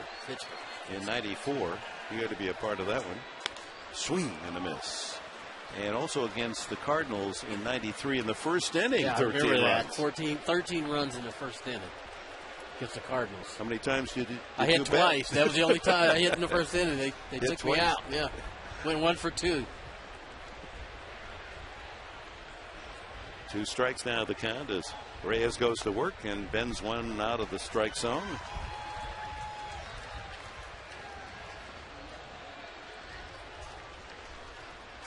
$11 runs on 11 hits in the game. 10 runs on 7 hits here in this inning. Strike 3 called and off speed. Pitch gets Gwynn for the second out. And Kevin Correia, not often the pitcher hits twice in an inning, and he was part of the rally. He hit a little soft fly ball single over first base to drive in 2 runs. Help the cause. Yeah, his at bat was huge. Bases loaded. Just fought off a ball down the line and drove in 2. Kept the inning going along, and they 10 runs later, it's 11-0. Well, the next pitch for Reyes will be the 31st. Remember, Jurgens started this inning. He threw 31 pitches. 62 pitches now have been thrown. Combined, Jurgens and Reyes. And the Padres are getting their running in this inning.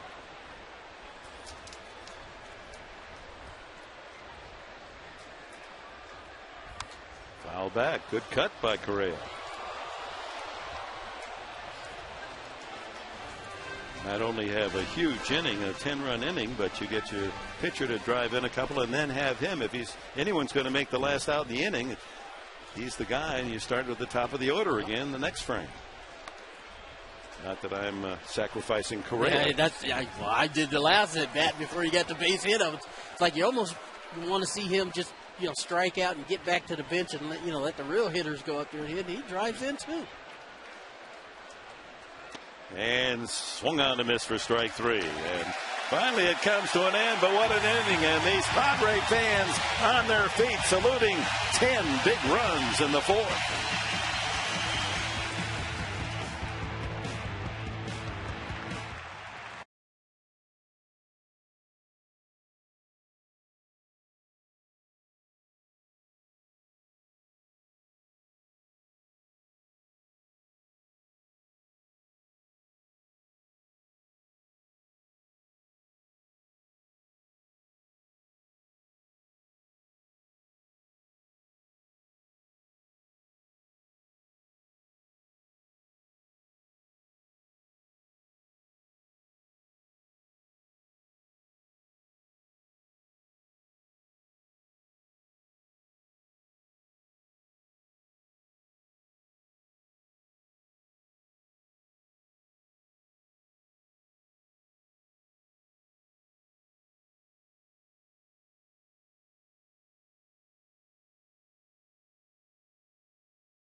If you need a room addition, second story, or a major home renovation, costs will never be lower. So visit MurrayLampert.com or call 619-285-9222.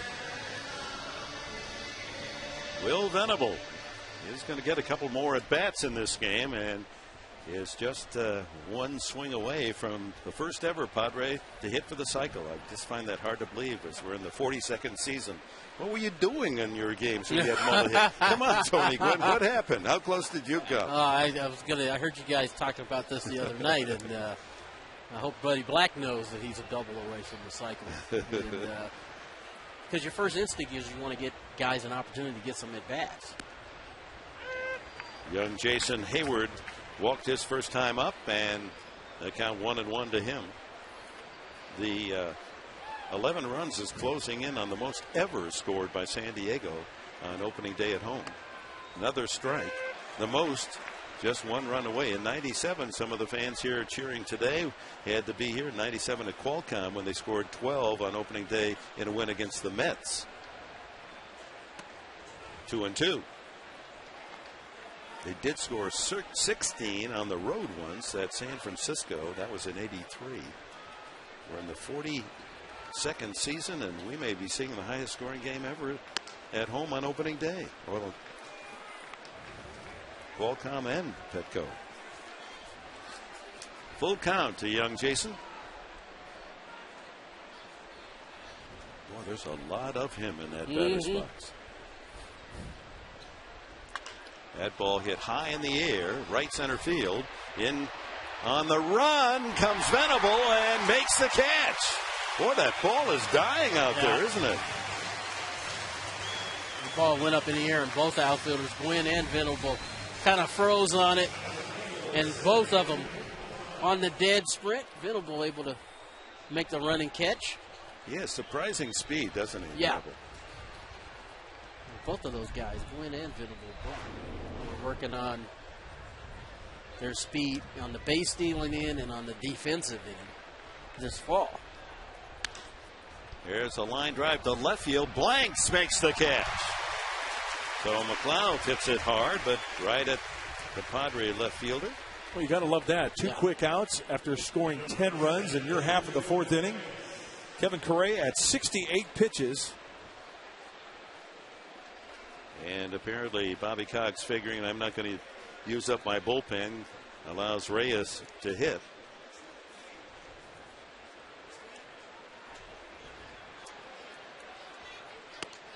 Strike. Well, Correia's really efficient motion, isn't it? Yeah. Very efficient.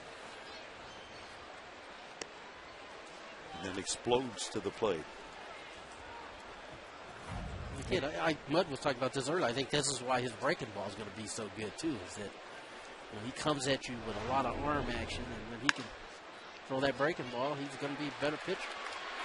The pitcher Reyes bounces to Cabrera. Another 1-2-3 inning for Kevin Correia in an 11-0 Padre lead.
Bottom of the fifth inning.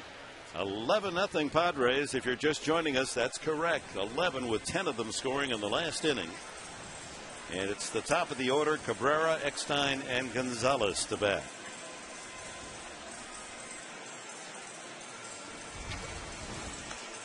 Most runs in an inning in San Diego's 42-year history. 13 in an inning, as we said before, in 93 and 94 against St. Louis and Pittsburgh. 12 against Colorado 6 years ago. 11 runs 3 times and 10 runs in an inning twice. Florida 5 years ago and today. So this could well be a opening day to remember. Ed Barnes, our producer, going to have all those tapes ready. And 3 years from now, 3 years from now, we'll say this day in sports or this day in Padre history. And want to talk about memorable innings. He's got to be salivating down there getting all this material. Oh, yeah. Cabrera is 0 for 3, does have an RBI on a fielder's choice. Pounds that one to third. Tough play by Chipper Jones, and he gets him. And what a stretch and dig by Gloss at first base. Good play at both ends. It was a good play. Chipper taking that ball on a short hop. Gloss picking that ball out of the dirt. Chipper Jones knowing Cabrera can run. Nice pick. I think Chipper at third base had time to get in front of that ball. It was up in the air for quite a while, but he elected to go to the backhand. Bottom line, they got the out. Eckstein takes low. Single double and a fly ball to right for David. He has 2 hits, Headley with 2, and Venable, the hitting star, with 3, including his second home run of the season, to go with a single and triple.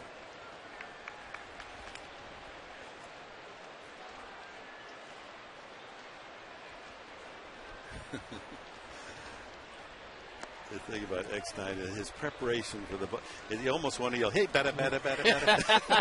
How many kids do you see out of the Sandlot Little League? He's always reminded me of he's a man in a 12-year-old style. You know? He's just choking up, and look at this.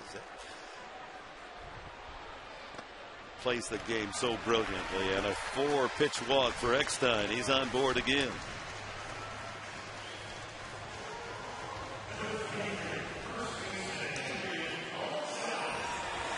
Type of game where, for the offensive guys, keep concentrating, keep throwing good at bats up there. I mean, that's a team that had trouble scoring runs coming into today's game, and now you're putting some runs on the board, and now you want to kind of continue to keep throwing good at bats up there.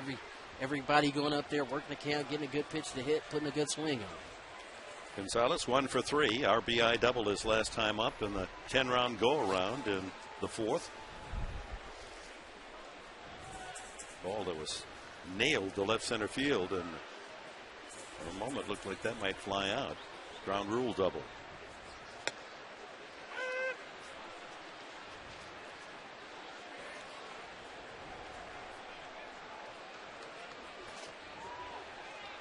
You left-handed all the way, Tony? I know it's your right left-handed. Yeah. Threw and shot basketball left-handed.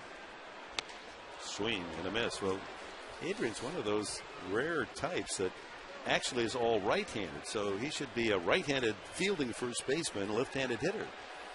Now, the only thing he does is bat and throw left-handed. Everything else, writing, bowling, kicking, is all right side. My son is exactly the same way. Is he really? Yeah. In the dirt, bounces not far enough away for Eckstein to advance. I think all those years of watching videotape, he just made himself into a left-handed hitter, but he writes, he does everything else right-handed. Well, how about, another example of a great San Diego athlete watching his father play the sport. And the father right-handed, so he became left-handed to mimic him, and his name is Phil Mickelson. And congratulations to Phil, another green jacket.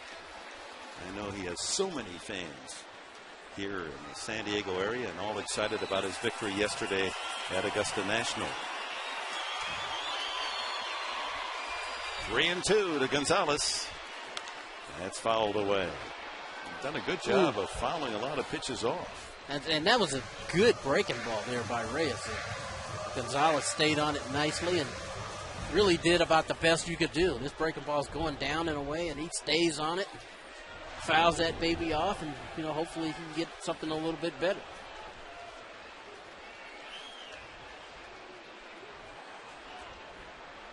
High, ball 4. Back-to-back walks to Eckstein and Gonzalez with 1 out in the 5th.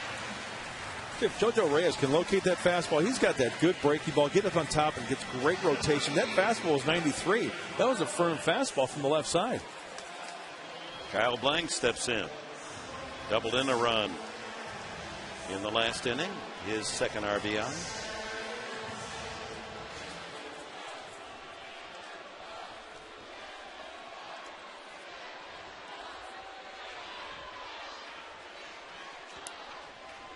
Infield pinches toward the bag at second, looking for a double play, and the first pitch is swung on and missed.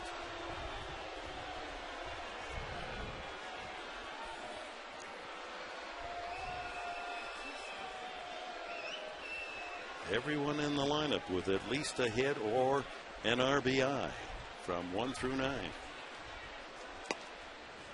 1-1.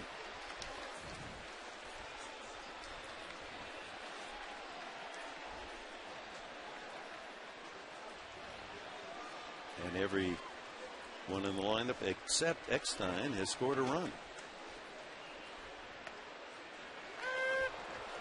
Late call. 1-2. Eckstein in scoring position.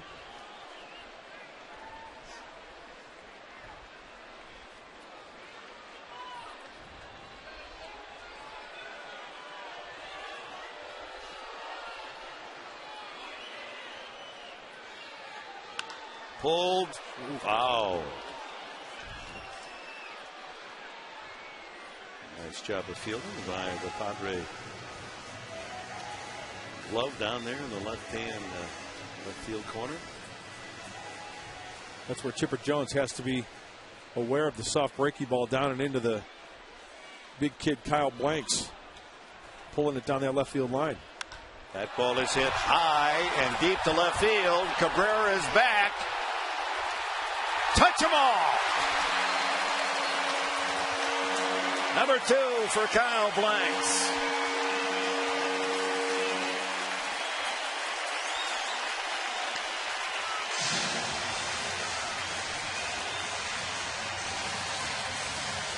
Blanks with a home run, a double, and 3 RBIs. And make that 5 RBIs in the game. In 2 innings, 5 RBIs, a 2-run double, and a 3-run dinger. I was just going to say, he tried the breaking ball on Blanks the last time, and he lined it down the line for a double. And comes back with it again there, and he hits it out of the ballpark. Boy, when he makes contact, Blanks, on a compact swing, it just explodes off his bat. This one is lined to Chipper Jones, and the ground. He short hopped it, and Headley hits it hard for an out. 2 away, and that brings up Venable. Looking for a double. Will, certainly he knows, and the whole dugout knows, that he's a double away from cycle. So a couple of walks set the table for Kyle Blank's drive to left field. Padres lead it 14-0. They now have scored more runs than ever on opening day at home. You know what I'd like to see right now? Everybody in this ballpark just get up out of their chair and just screaming and yelling. I mean, we've witnessed a great first 3 at-bats from William Venable. Fouls this one away. You saw that graphic. Most runs ever scored in a game here at Petco in the 7th season. This brilliant ballpark. The Padre offense has done a nice job today. Getting pitches to hit, working the count. Foul. Got a little piece of the catcher, McCann. Yeah, you talked about not giving away at bats, Tony, with the 14-0 lead. And now on the flip side, Kevin Correia, he's got to go back out there, and we say it all the time, like it's nothing. Yep. He's just not going to throw 4-seamers down the middle. He's going to mix in his breaking stuff and try to have short, quick innings. Reach out and a fly ball to center. McLeod goes back. Boy, he got a lot of distance out of that almost check swing. He was almost into the gap in right center for that double. But it was Kyle Blanks putting a load on a right-handed swing that produces 3 runs and a 14-0 lead. Kick the extra point.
Presented by Coca-Cola. You get to the ballpark early. First Throwback Thursday. 3:35 our first pitch time, and receive a Throwback Thursday floppy cap presented by Coca-Cola. Visit Padres.com or call 619-795-5555 to get your tickets. Thursday against the Braves. Off day tomorrow, Wednesday night, and then Thursday afternoon against Atlanta. Correia working on the top of the order. Cabrera, Melky Cabrera, Martin Prado, and Chipper Jones.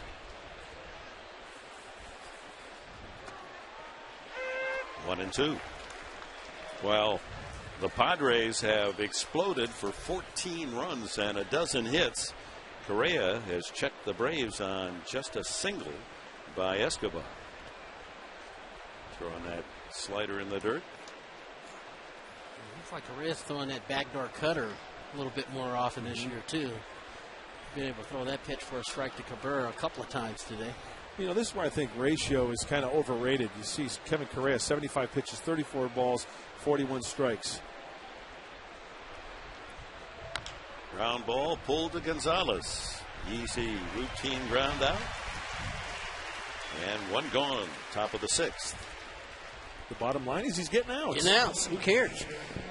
You know, he's been able to throw his breaking ball for a strike. He's challenged guys when he's needed to. Really, the only base hit was a first pitch fastball right down the Broadway, and Escobar lined it back up the box. But you know, not a lot of balls hit hard today off Correia. 9 ground ball outs. Martin Prado over but low. Prado, one of only 2 base runners. He walked back in the third. Escobar's single was in the second. Strike.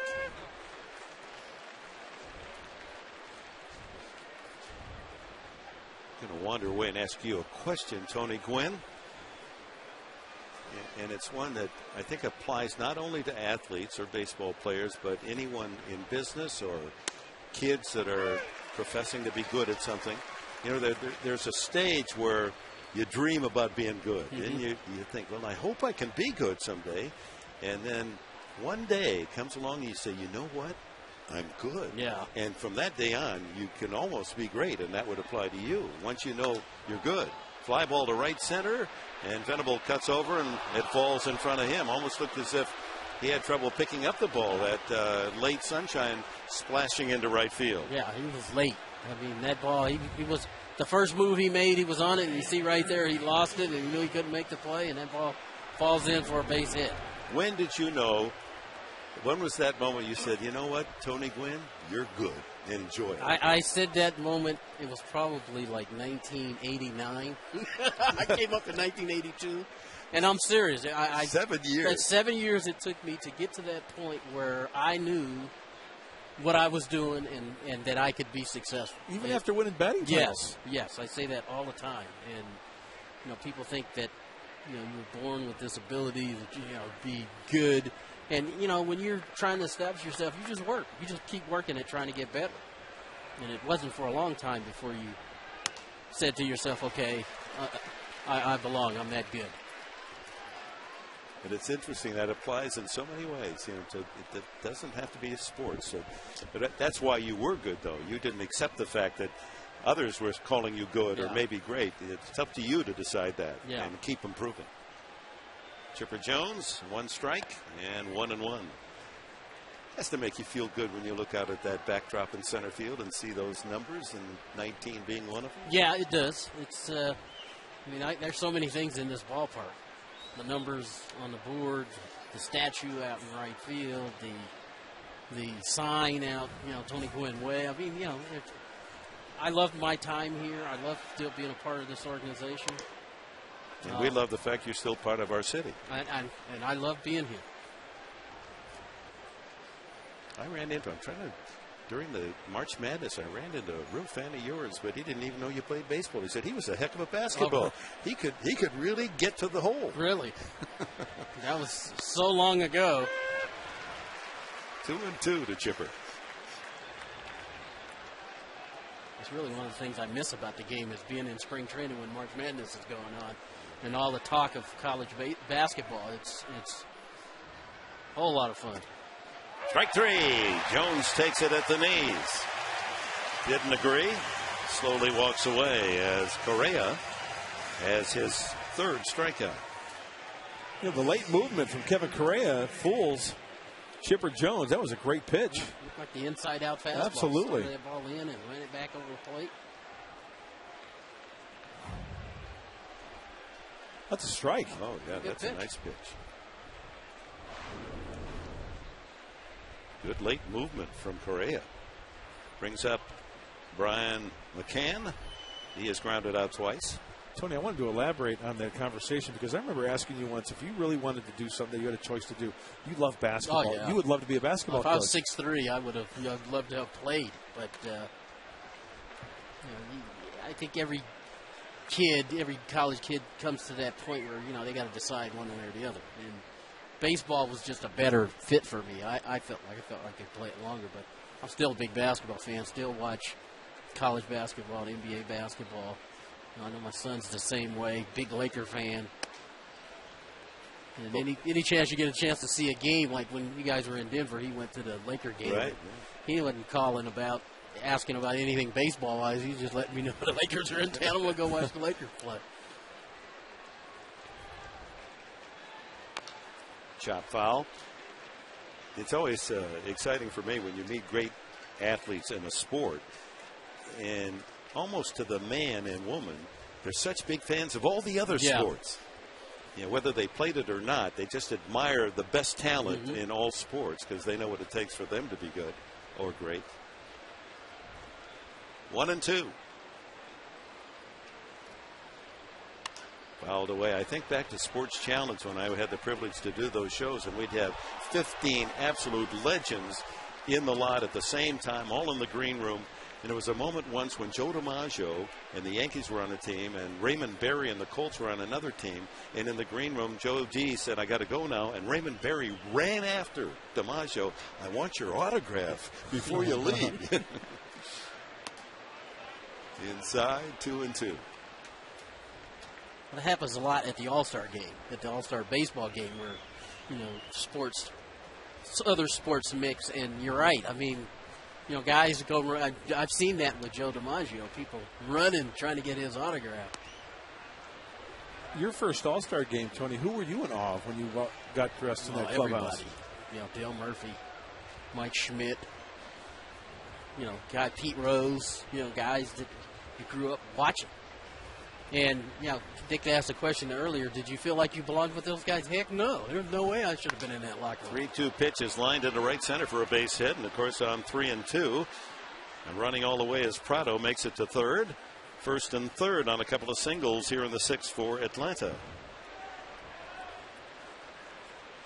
Brings up Troy Glass. What's the pitch count now for Correia? 92. Figure that he'd like to get this inning tucked away and maybe a seventh, depending on how he feels, and then go to the pen. Give somebody that wouldn't necessarily be pitching in the eighth or ninth inning a chance. Well, these are the kind of games that, for Buddy Black, I'm sure are a lot of fun. You get some guys some at-bats and get guys in the bullpen a chance to maybe work an inning or two. Well, Venable made the last out in the fifth, but he's assured of getting another at bat if he stays in the game. I don't think he's coming out, Nick. I think they're going to give him an opportunity. Well, wasn't this if he takes him out, I can see Tony getting the elevator and running down there and grabbing Buddy Black by the jersey. Well, a lot of times they don't know. You get so locked into what's going on. Because in my case, I had a homer, triple, and a double. All I needed was a single. And Jim Riggleman, our manager, pulled me out of the game. Just said, "Hey, I want to get you out of there." Well, okay. It was kind of a game like this, yeah, right? just like this, 13-1, 14. Why wouldn't you say, "Come on, give me one more"? Because honestly, Dick, you feel like sooner or later you're going to have an opportunity to do that. So I never really focused on the individual things because if they're going to happen, you want them to happen in the course, in the context of the game, not just trying to be selfish. Well, folks, you just heard why this man, an all-time great. What a teammate. Well, Jim Ringleman wasn't happy after the game because I didn't tell him. Well, then the writers came in. Yeah, Right? oh, yeah, they were. With bayonets. Yeah, all over him. It's like, it's never been done. Why didn't you give him a chance to do it? 2-2 now, the count. And Gloss grounds one up the middle. That's a base hit, and the Braves break the shutout with 3 singles here in the 6th inning. Gloss with his 3rd RBI of the year. On to second goes McCann, and Prado in with the first Atlanta run. Edward Mojica tuning up. That's really the first pitch today that Correia's gotten up, and Gloss was able to get on top of him, flatten that bat out, hit it up the middle. I'm sure the adrenaline is pumping for Kevin Correia, making the opening day start here at home and approaching 100 pitches. I mean, every pitch isn't going to be perfect. He does have a lot of room to breathe here, but he wants to at least complete this 6th inning. You don't want to go into the bullpen here. Yeah. 2 out, 2 on for Atlanta. The run in, and Escobar steps in. He singled and grounded to short.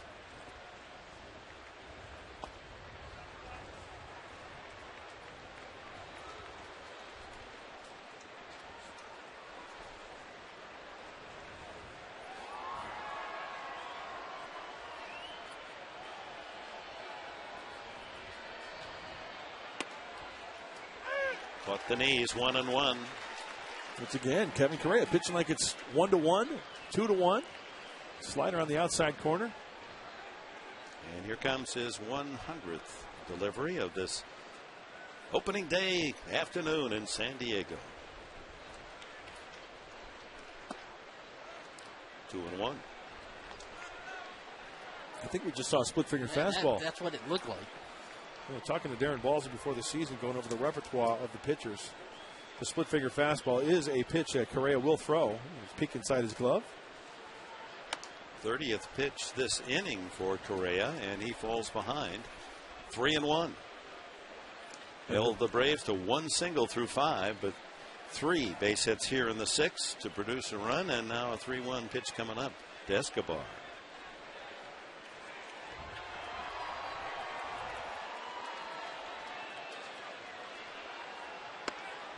And it's low, ball 4, bases loaded with Braves.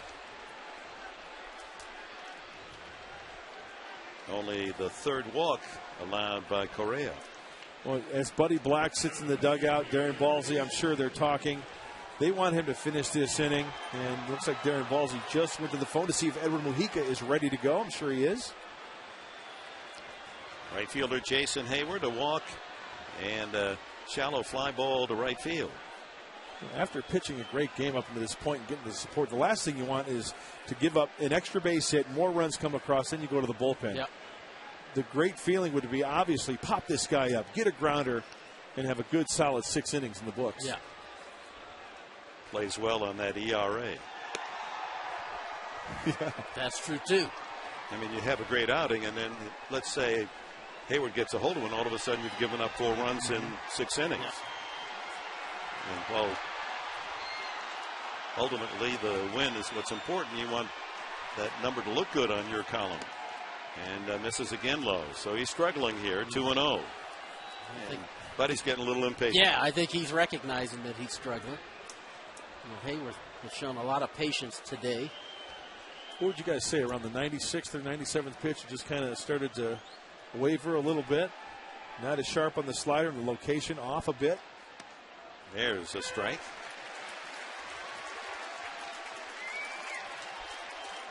Sometimes for a pitcher, when you're at this point, rather than trying to overthrow, maybe try a little easier. Mm-hmm. You start to overthrow, that slider flattens out. The fastball doesn't have the life.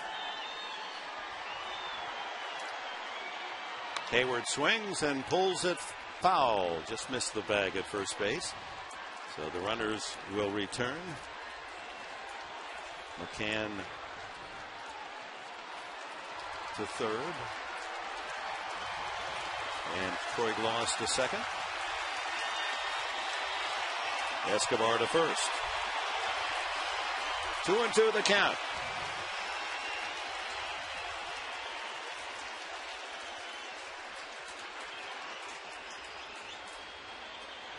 Shaking off catcher Hundley. Now go back through the whole cycle. It's like a fastball in here. Ooh. Not by much. Now everybody's going to be off to the races. Long single could score 3. 108th pitch coming up.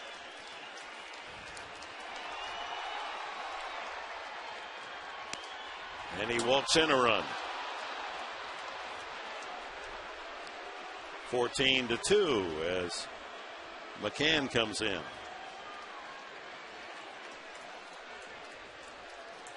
Well, he's had the honor of San Diego kid. He came to many opening days, a lot of San Diego Padre games, and then with Chris Young's injury. And by the way, Young is on the DL and retroactively to April 7th.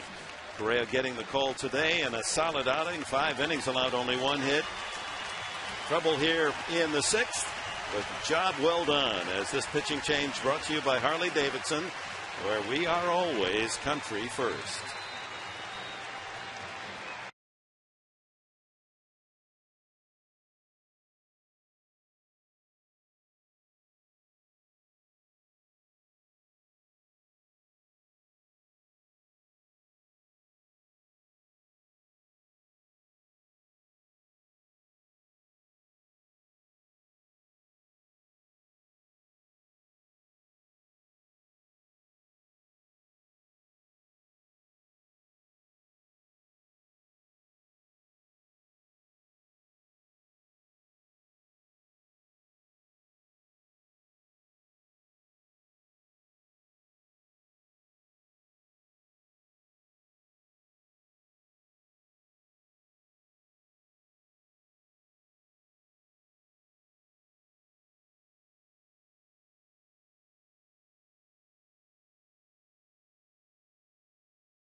Your local San Diego Ford dealers. Edward Mujica enters with the bases full. A couple of runs in for Atlanta here in the 6th inning, and 2 outs. And Nate McLeod, the batter. Jerry Hairston goes in at third base for Chase Headley as manager Bud Black double switch here and insert, if you're keeping score, Hairston in the pitcher's spot in the 9th. Hole in the batting order, and Mujica in Headley's the 4th spot. Check that 5th spot.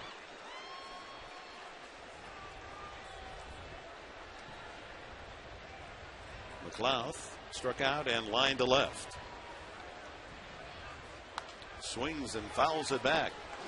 This is where relievers take pride, and I don't care if the score is 14-2 or 2-2. Edward Mujica wants to leave Kevin Correia's runners out there on base. Inherited runners, leave them out there. And there's nothing worse for a reliever to come in. I know, I've given up other guys' runs, that the starters worked so hard and you end up giving them up. Did that quite a bit, actually. It's nice to talk with experience behind you. Yeah. You've got clout. Base is full of Braves. And that one misses 2-1. A single by Prado started this inning, and that was the ball that it appeared Venable lost in the sun. Yep. Then McCann singled with 2 outs. Then Gloss and RBI single to center, and then a couple of walks. The walk to Hayward, forcing in a run. Fooled him with that pitch. Downer. Looked like either a changeup or a split finger fastball from Mujica. That was the split. That had good action on it right there. 2-1 fastball. Count normally. McLeod looking forward. Gets a split finger. Mujica worked in that 14-inning marathon in Colorado on Saturday night. This one is driven deep to right field, down in the corner, and it is foul. Oh my, he's flirting with a grand slammer there. Well, 3 runs definitely we're going to score on this, and that ball is just foul. What, about 3 feet maybe? Almost took a little yellow paint off the foul pole. The one short shot here at Petco at 322.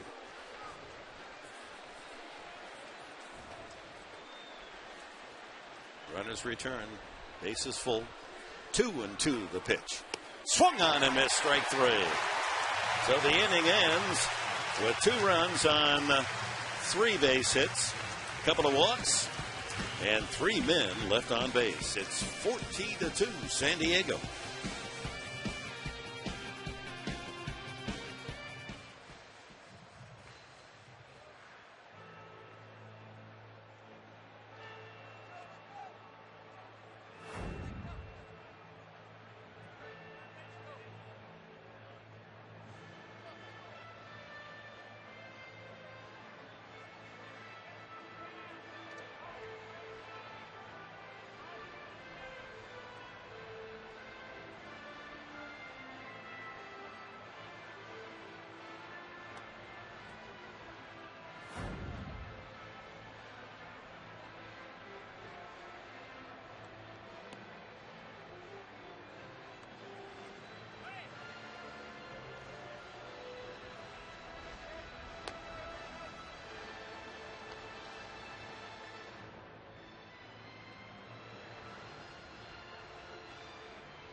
Brought to you by Denny's 2468 Value Menu. Denny's by the numbers.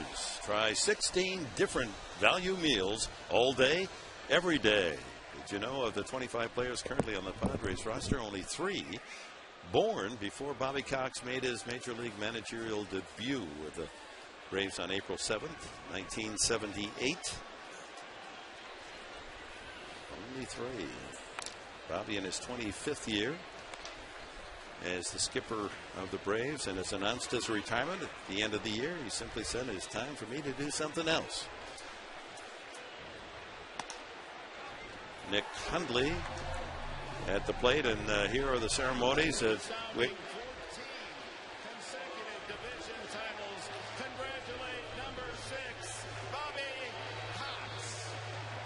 beauty of that, Hundley shatters his bat, grounding the shortstop, and he is thrown out. The beauty of that moment was it was a long trying to relate all of the things that this man has done as a manager, the 4th winningest ever, that the fans knew right away who I was talking about. I got about 3 words out of my mouth, and they were standing and cheering. It really felt good down there to feel the love coming down from all 3 decks of Petco Park. Yeah. Well, there's no question. He's done a tremendous job with the Atlanta Braves. And not only the Braves, but Toronto's Blue Jays, too.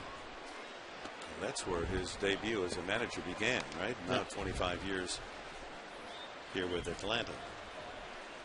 Tony is 0 for 2 today, has walked and scored.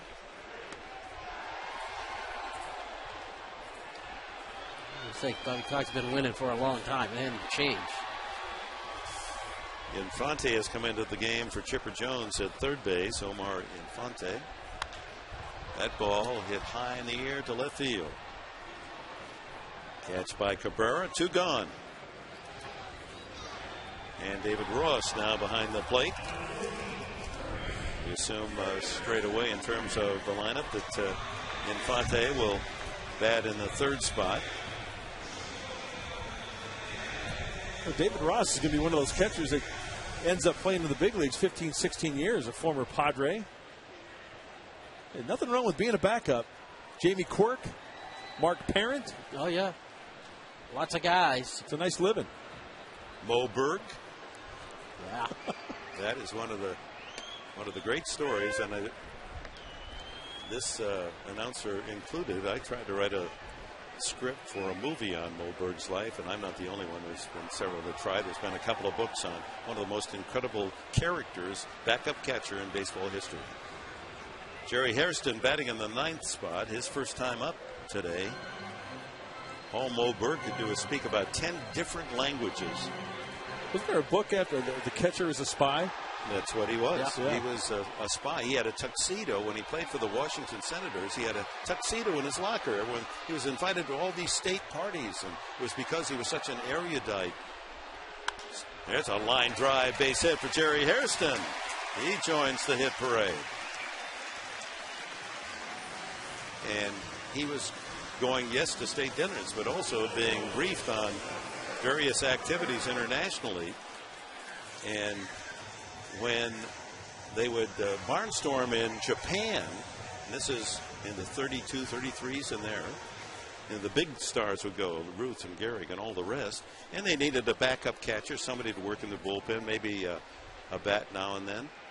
And Mo Berg would be the man, and he'd be out there unbeknownst to anyone around. And then there was this scene where one day, kind of in the middle of the game, slips out of the bullpen, sneaks downtown Tokyo, has a kimono on, speaks fluent Japanese, goes all the way to the roof of the tallest building in Tokyo, the hospital, and takes photographs of the city of Tokyo.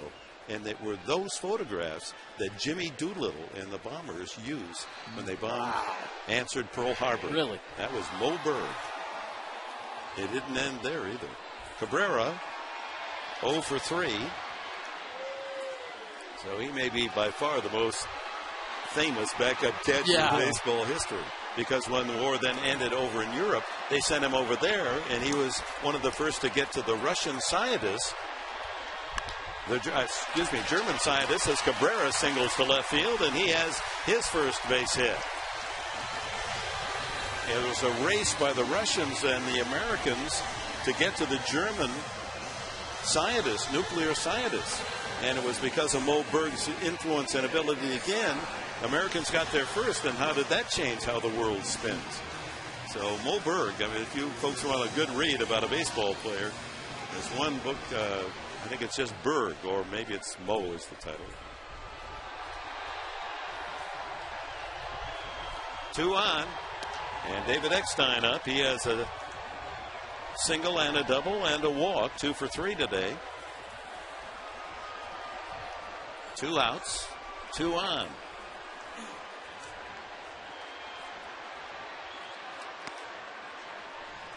And 2-0 to David. 14 runs, 14 hits for the Padres. They've opened up the attack on opening day.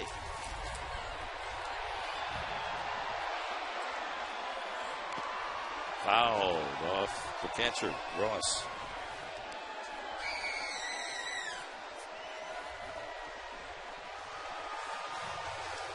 What we got going tomorrow, Mark Grant? Well, tomorrow will be an off day for the Padres, and then Wednesday, be back at the old ball yard, which I can't wait. That's what, that's something we could talk about. The off day, especially here in San Diego, Fly ball. High and shallow in left. Cabrera camped and has the out. No runs on 2 hits. Couple of left for the Padres. We go to the 7th. 14-2 San Diego.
Padres get more MPG, more value, and double the warranty.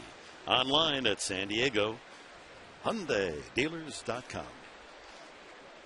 Well, Jojo Reyes, who grounded to short, hit the ball sharply his only time up, and manager Cox says 14-2.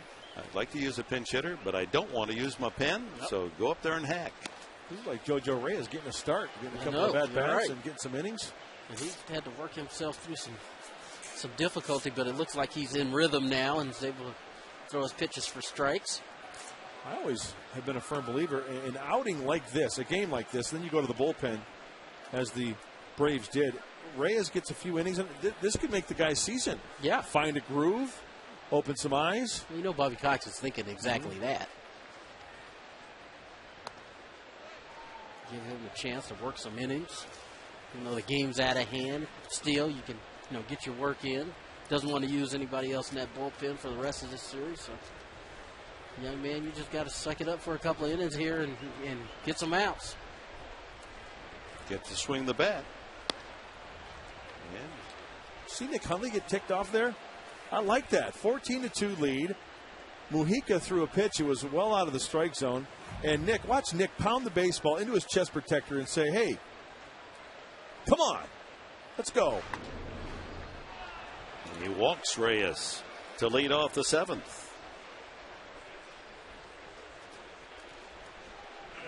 Good at bat by the relief pitcher, and he swung the bat well the last time, so earning respect. To the top of the order, Melky Cabrera. Unusual opening day lineup on both sides as Cabrera's lead off for both teams. With Everett Cabrera 1 for 4 today, and Melky 0 for 3.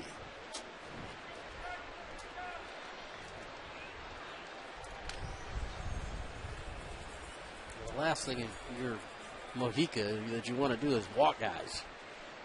Make them swing the bat. There's a strike. 1-1. Martin Prado on deck.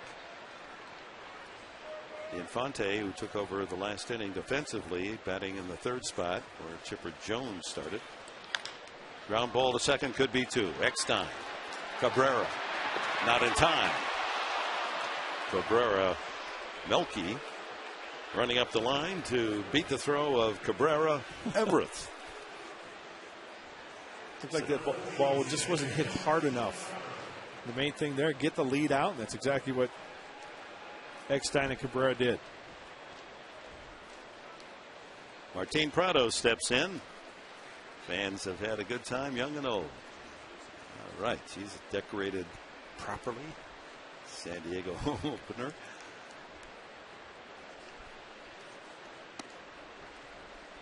Ball 1.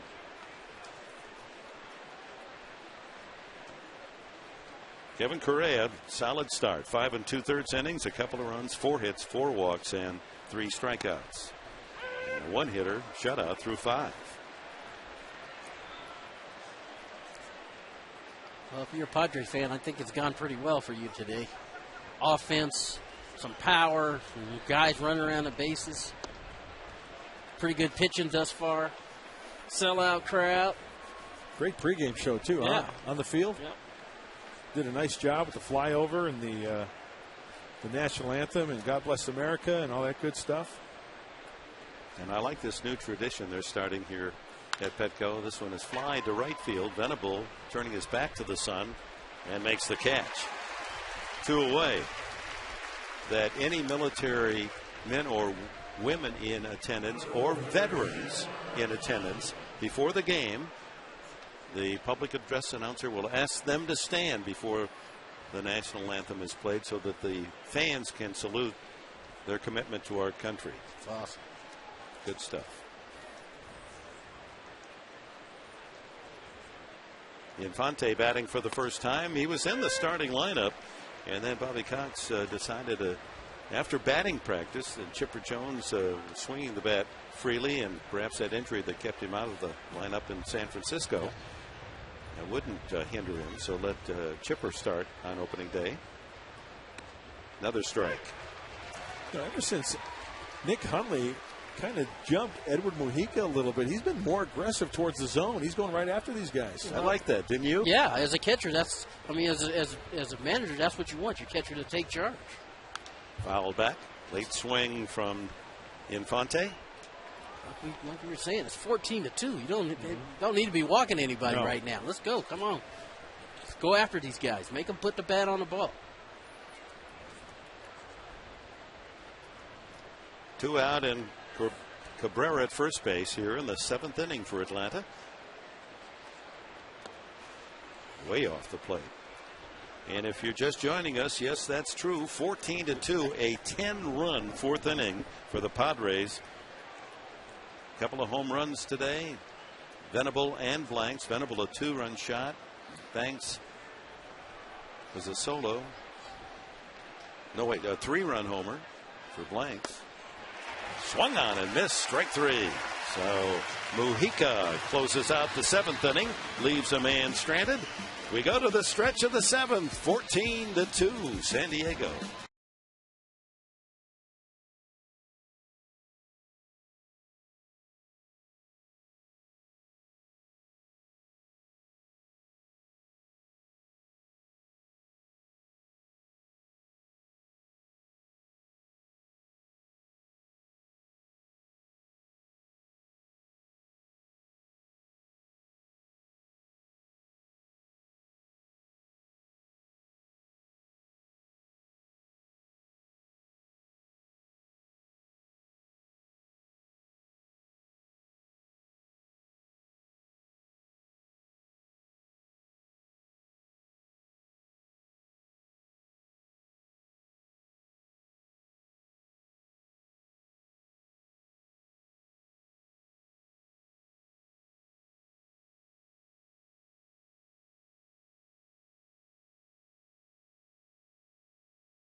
.com. For ceiling fans, go to Fan Diego.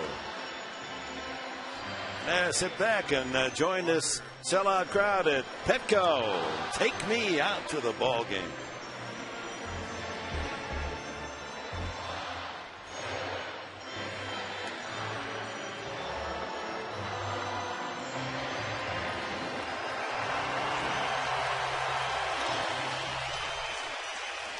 Part of the great tradition of this incredible sport, our national pastime.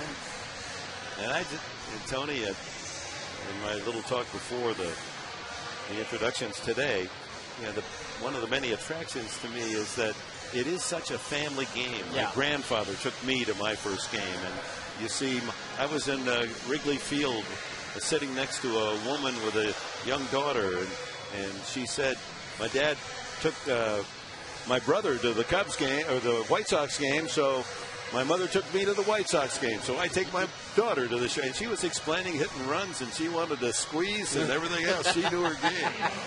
And what our grandfathers and great grandfathers saw 67 years ago, they could walk in here today and they'd know the game just as well. It hadn't changed. It's still timeless. Absolutely. It's great to see so many young people at the games again. And that's, I think the game is starting to take off again. Salazar, pinch hitting, pops up the first pitch.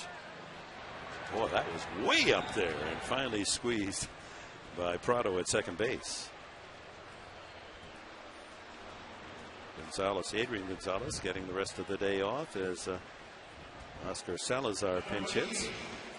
He'll take over at first base.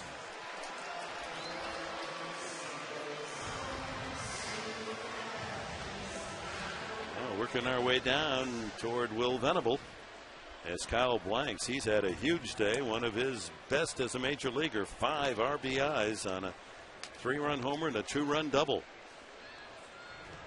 Yeah, both of those hits were breaking balls. The home run was off JoJo Reyes. 1-1.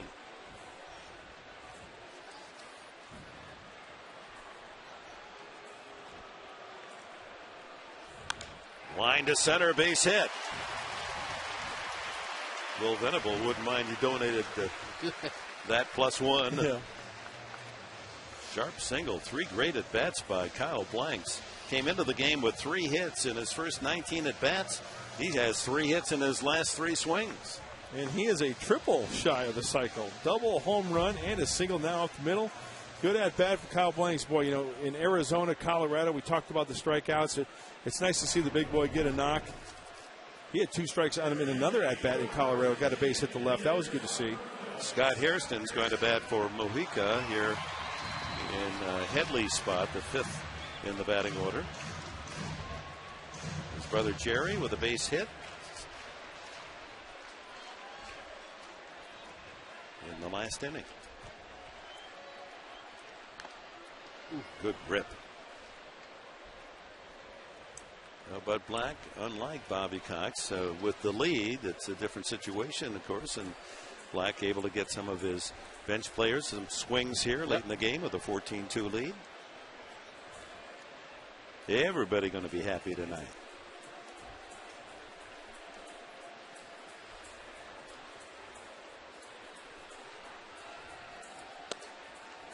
Down low, 1-1. That was the pitch that throughout the Arizona and especially the Colorado series, the Padres swingers were going after. Yeah. And again, it's something about being home. Home is where the heart is. Not chasing. They've done a great job today of not chasing a whole lot of balls out of the zone. They're really selective. They've moved the ball around and used the whole field. Again, you combine some power. Home runs by Blanks and Venable. Hits the edge, 2-2.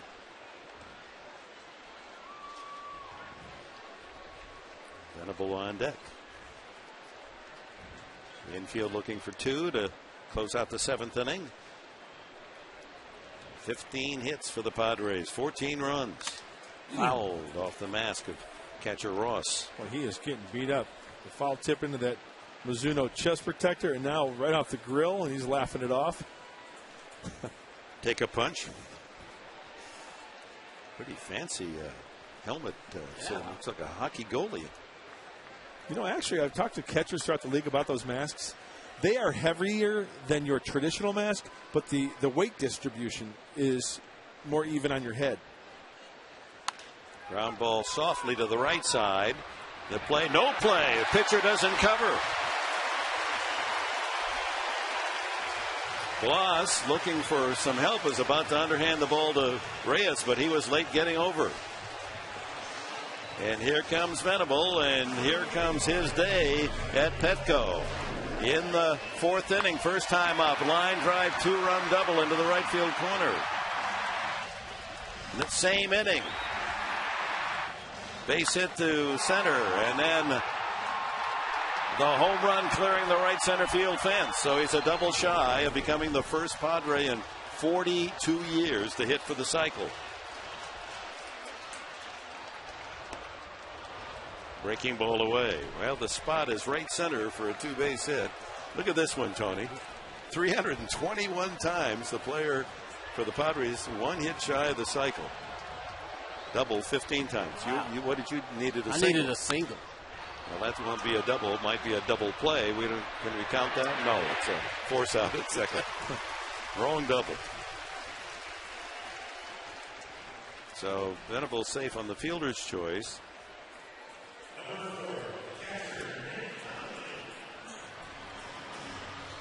Blanks moves over to third.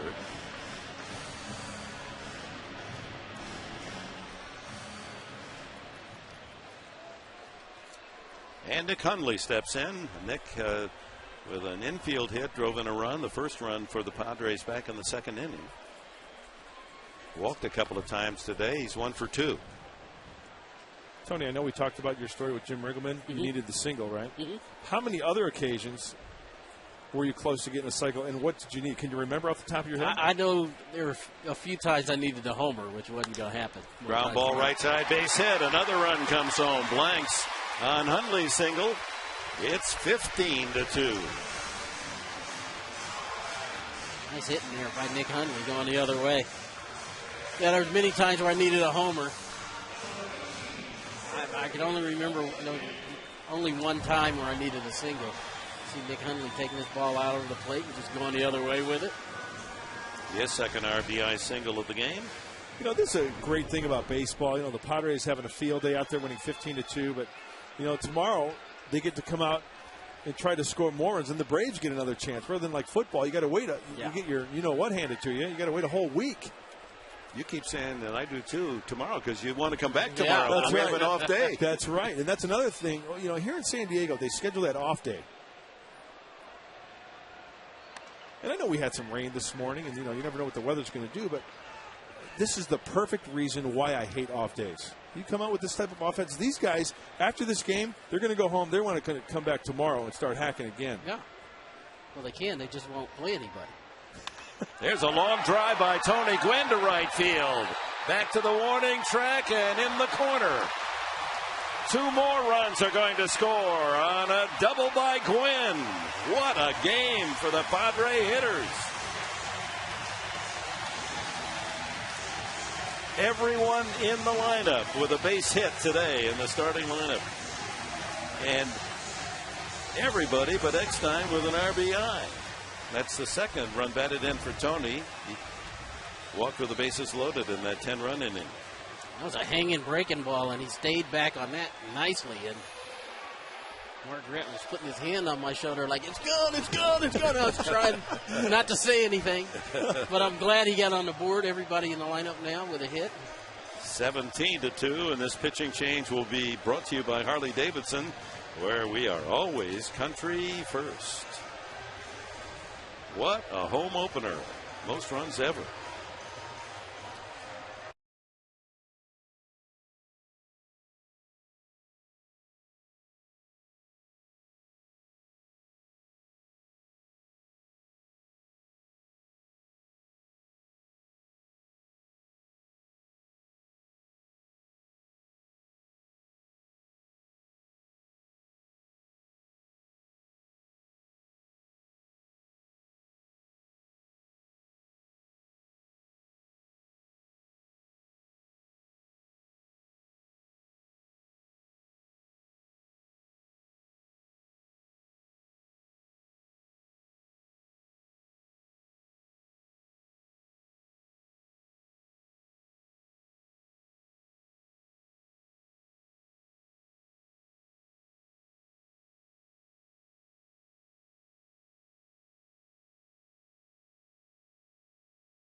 Your winning team for service and savings.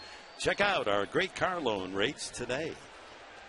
Jesse Chavez to pitch now for Atlanta with 2 outs, and Gwynn with that 2-run double out at second base.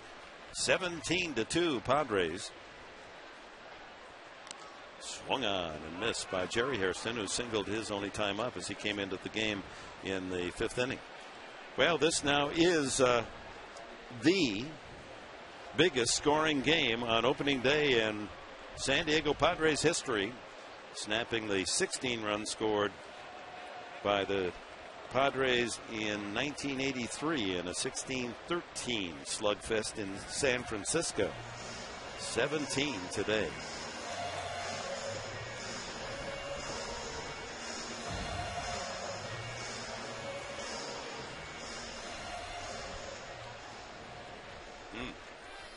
Hairston with that long backswing and got a piece of Ross.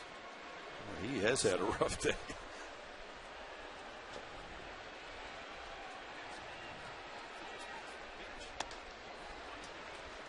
One ball, one strike. 1 run in the second, 10 in the fourth, 3 on Blank's 3-run homer in the fifth, and 3 more here in the seventh on a single by Hundley and a 2-run double by Tony Gwynn. Fouled out of play.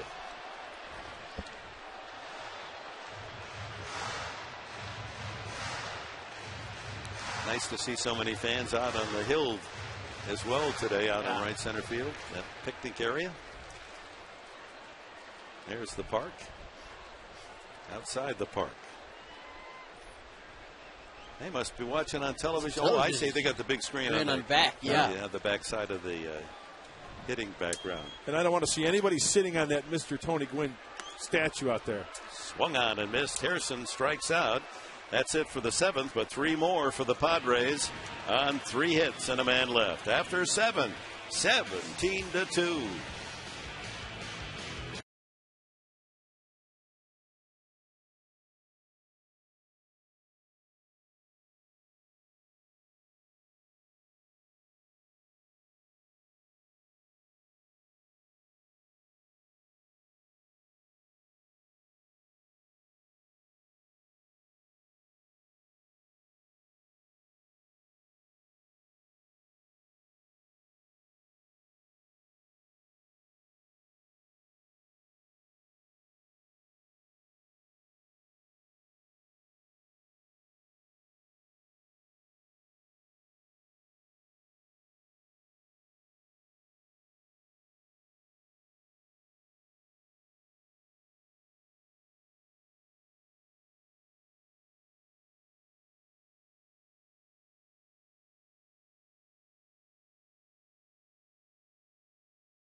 The world famous Hotel Del in the distance, as we remind you to get ready to win with Channel 4 San Diego's Future Stars promotion, brought to you by Round Table Pizza.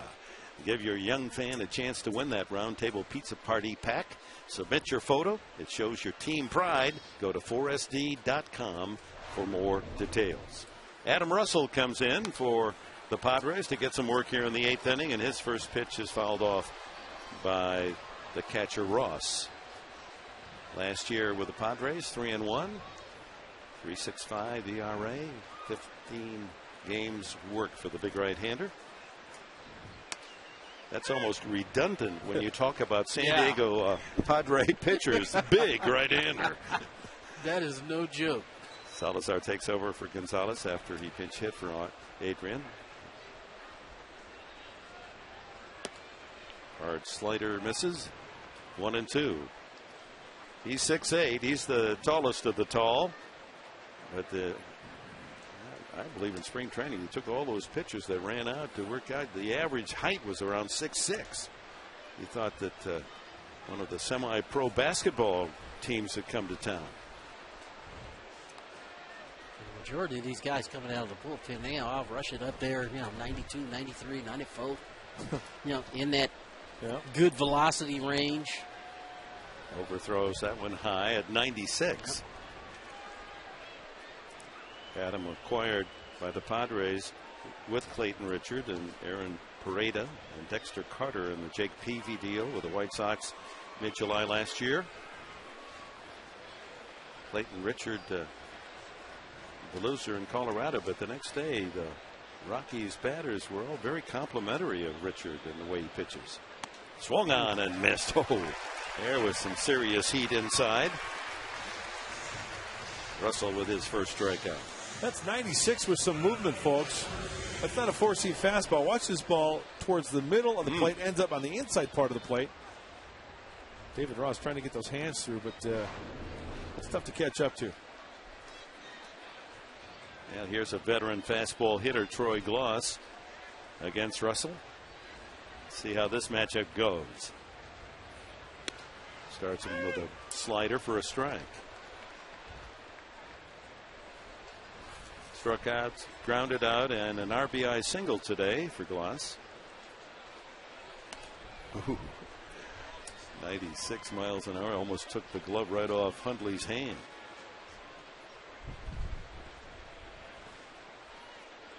Look at his glove. It looks like a first baseman's glove.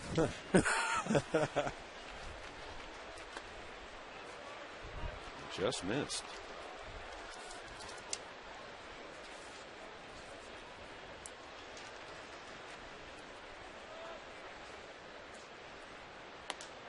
Three and one.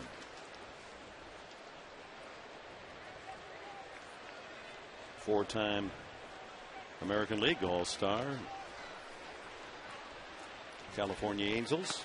Gloss swings and can't find the heater. Here's another reason and a great opportunity for Russell to just go right after these brave hitters. Why? Well, Kevin Correia was throwing about, 89, 90-ish, maybe 91. Hey, you had a 5-mile-an-hour fastball on that with a little bit of movement. That's tough to hit. That last one especially had a little sink to it. A little wiffle ball action to it. It ran in on Gloss, but also had a little bit of a sink on it, too. And you're throwing that hard, it's very difficult to. Held back by Gloss, who was the World Series most valuable player, remember, 8 years ago, as he and David Eckstein and company brought the trophy back to Anaheim. Wow. So sad that Gene Autry hadn't lived long enough to realize that great dream. That one ripped to third and picked off by Jerry Hairston. The throw across in time to Salazar. Does a little ballet toe tap. And there are two away.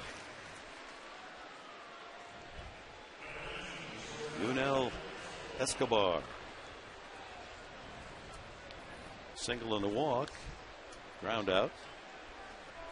1 for 2. Well, we had talked earlier in the game about Escobar being a first ball fastball hitter.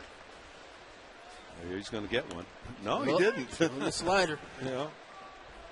Caught the corner. Did Adam Russell.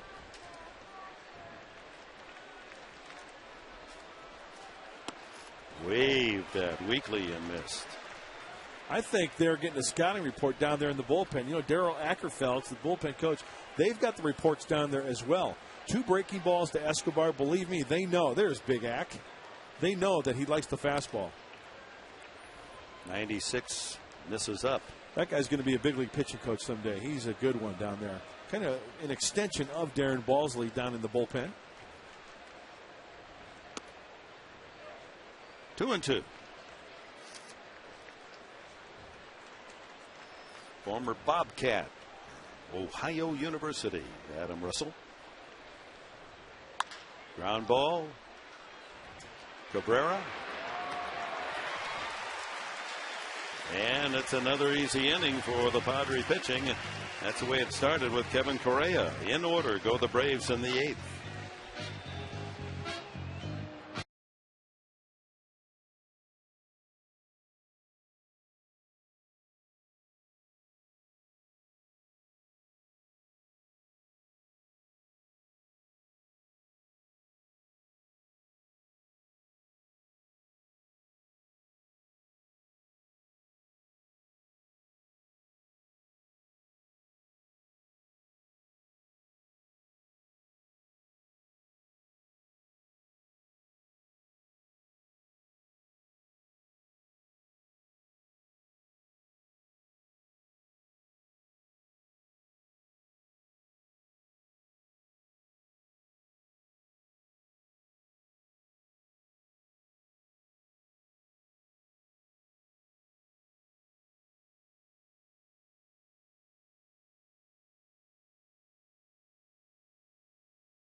show immediately following the game right here on Channel 4 San Diego, Sequan Casino. San Diego's Daycation Getaway.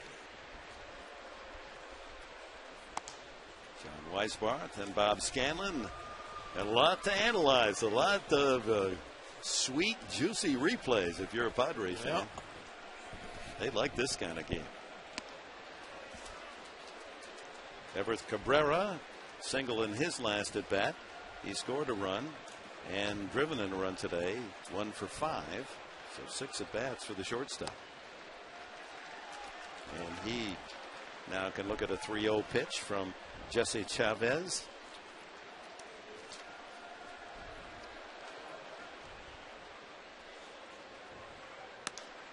Taken all the way for a strike. Another Californian on this Atlanta roster, Chavez, born in Victorville, California. And Cabrera called back, thought he had ball 4.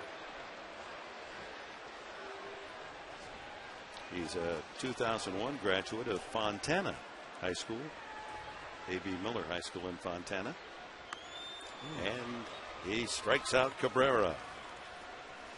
So Everett had him 3-0, but Chavez comes back to strike him out. He's pitching like it's a tie ball game. Some nasty stuff.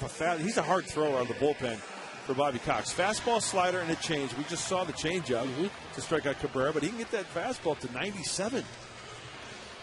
Pitched at Riverside City College. Here's Eckstein. Single, double, and a walk. Scored a run and takes a strike. Well, the RBIs, 1 for Cabrera, 1 for Gonzalez, 5 for Blanks, 1 for Chase Headley. There's a broken bat looper into center, and it falls for a base hit. Third hit of the game for David Eckstein. Boy, where were all those looping singles in Arizona and Colorado? Just begging for a base hit. How it turns around. That's the beauty of this game. Sometimes you leave town, you wonder, will you ever get a hit again? Yep. Here's your answer. 19 of them today. Hey, there's that lucky number 19 sitting right next to us. Hey, I'm not going there. It's uncanny. It is. That Colorado, they hadn't scored. What was it, like 20-some innings? They had 19 they hadn't scored. Who walks into the booth? Number 19. And did they do anything? They scored 4 runs. That one is fouled as Salazar goes down, and that ball just looping off his bat. And my favorite story, coincidence or not, the day that you were inducted into the Hall of Fame in Cooperstown, Padres were in Houston playing the Astros. As Tony is speaking at the podium, the Padres ended up on the day 19 hits. Yeah. And they scored like 13 runs. As soon as I sat down, some of that greatness on me. As soon as I sat down, somebody said, "Oh, the Padres scored like 12 runs already." Yeah. Now let's go back to Cooperstown. A day to remember. A dream day for Tony Gwynn, acknowledged by the world as a Hall of Famer. That is so cool. Yeah, it was a great day. And isn't that little village just so charming, and that hotel on the lake? Yep. Oh, my. Yeah, the Osaga, what a beautiful place. So let's see. The way I got it figured out here, the off day tomorrow, Wednesday night, and then you come back Thursday. So I'll get my pencil sharpened for Thursday. Hey, we're flirting with another cycle here. Yeah. Well, Blanks. Got about. He has a double, home run, and single. That's the tough one, the triple, but lots of room. He can run. We saw that inside the Parker, didn't we, last year? Lots of room here. Pitching him away right center field. Strike. 1 and 2. One out here in the bottom of the 8th inning with Eckstein at first base, a single. So both Blanks and Venable, 1 hit away from the cycle today. Fouls that one back. Just got a piece of it. I always wondered, when Tony Gwynn said his favorite color was green, I thought he was talking about, the banker. You get but he loves a green. That means a big yard, a big park to hit a ball. And this is a good one. Petco fouled out of play. Skips up into the crowd off to our right. This is a part of the game for Blanks that, as the season progresses this year, I hope he really excels at, and that is balls that are out of the plate. They're going to pitch him out there. They know he's got power, and he's going to have to go with this pitch. And he swings at a bad ball in the dirt, and Ross throws him out at first base. 2-3 on the strikeout. 2 strikeouts in the inning for Chavez. We go to the ninth. 17-2 Padres.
Adam Russell, 6 straight men retired in relief. And high fives all around here in San Diego, on the field and in the stands, as 42,843 here on opening day. Had plenty to cheer about as the Padres win it 19-2. Mission accomplished in San Diego today. We'll be back with the totals. Get out that abacus, Mark Grant. We got a lot of work to do right after this word.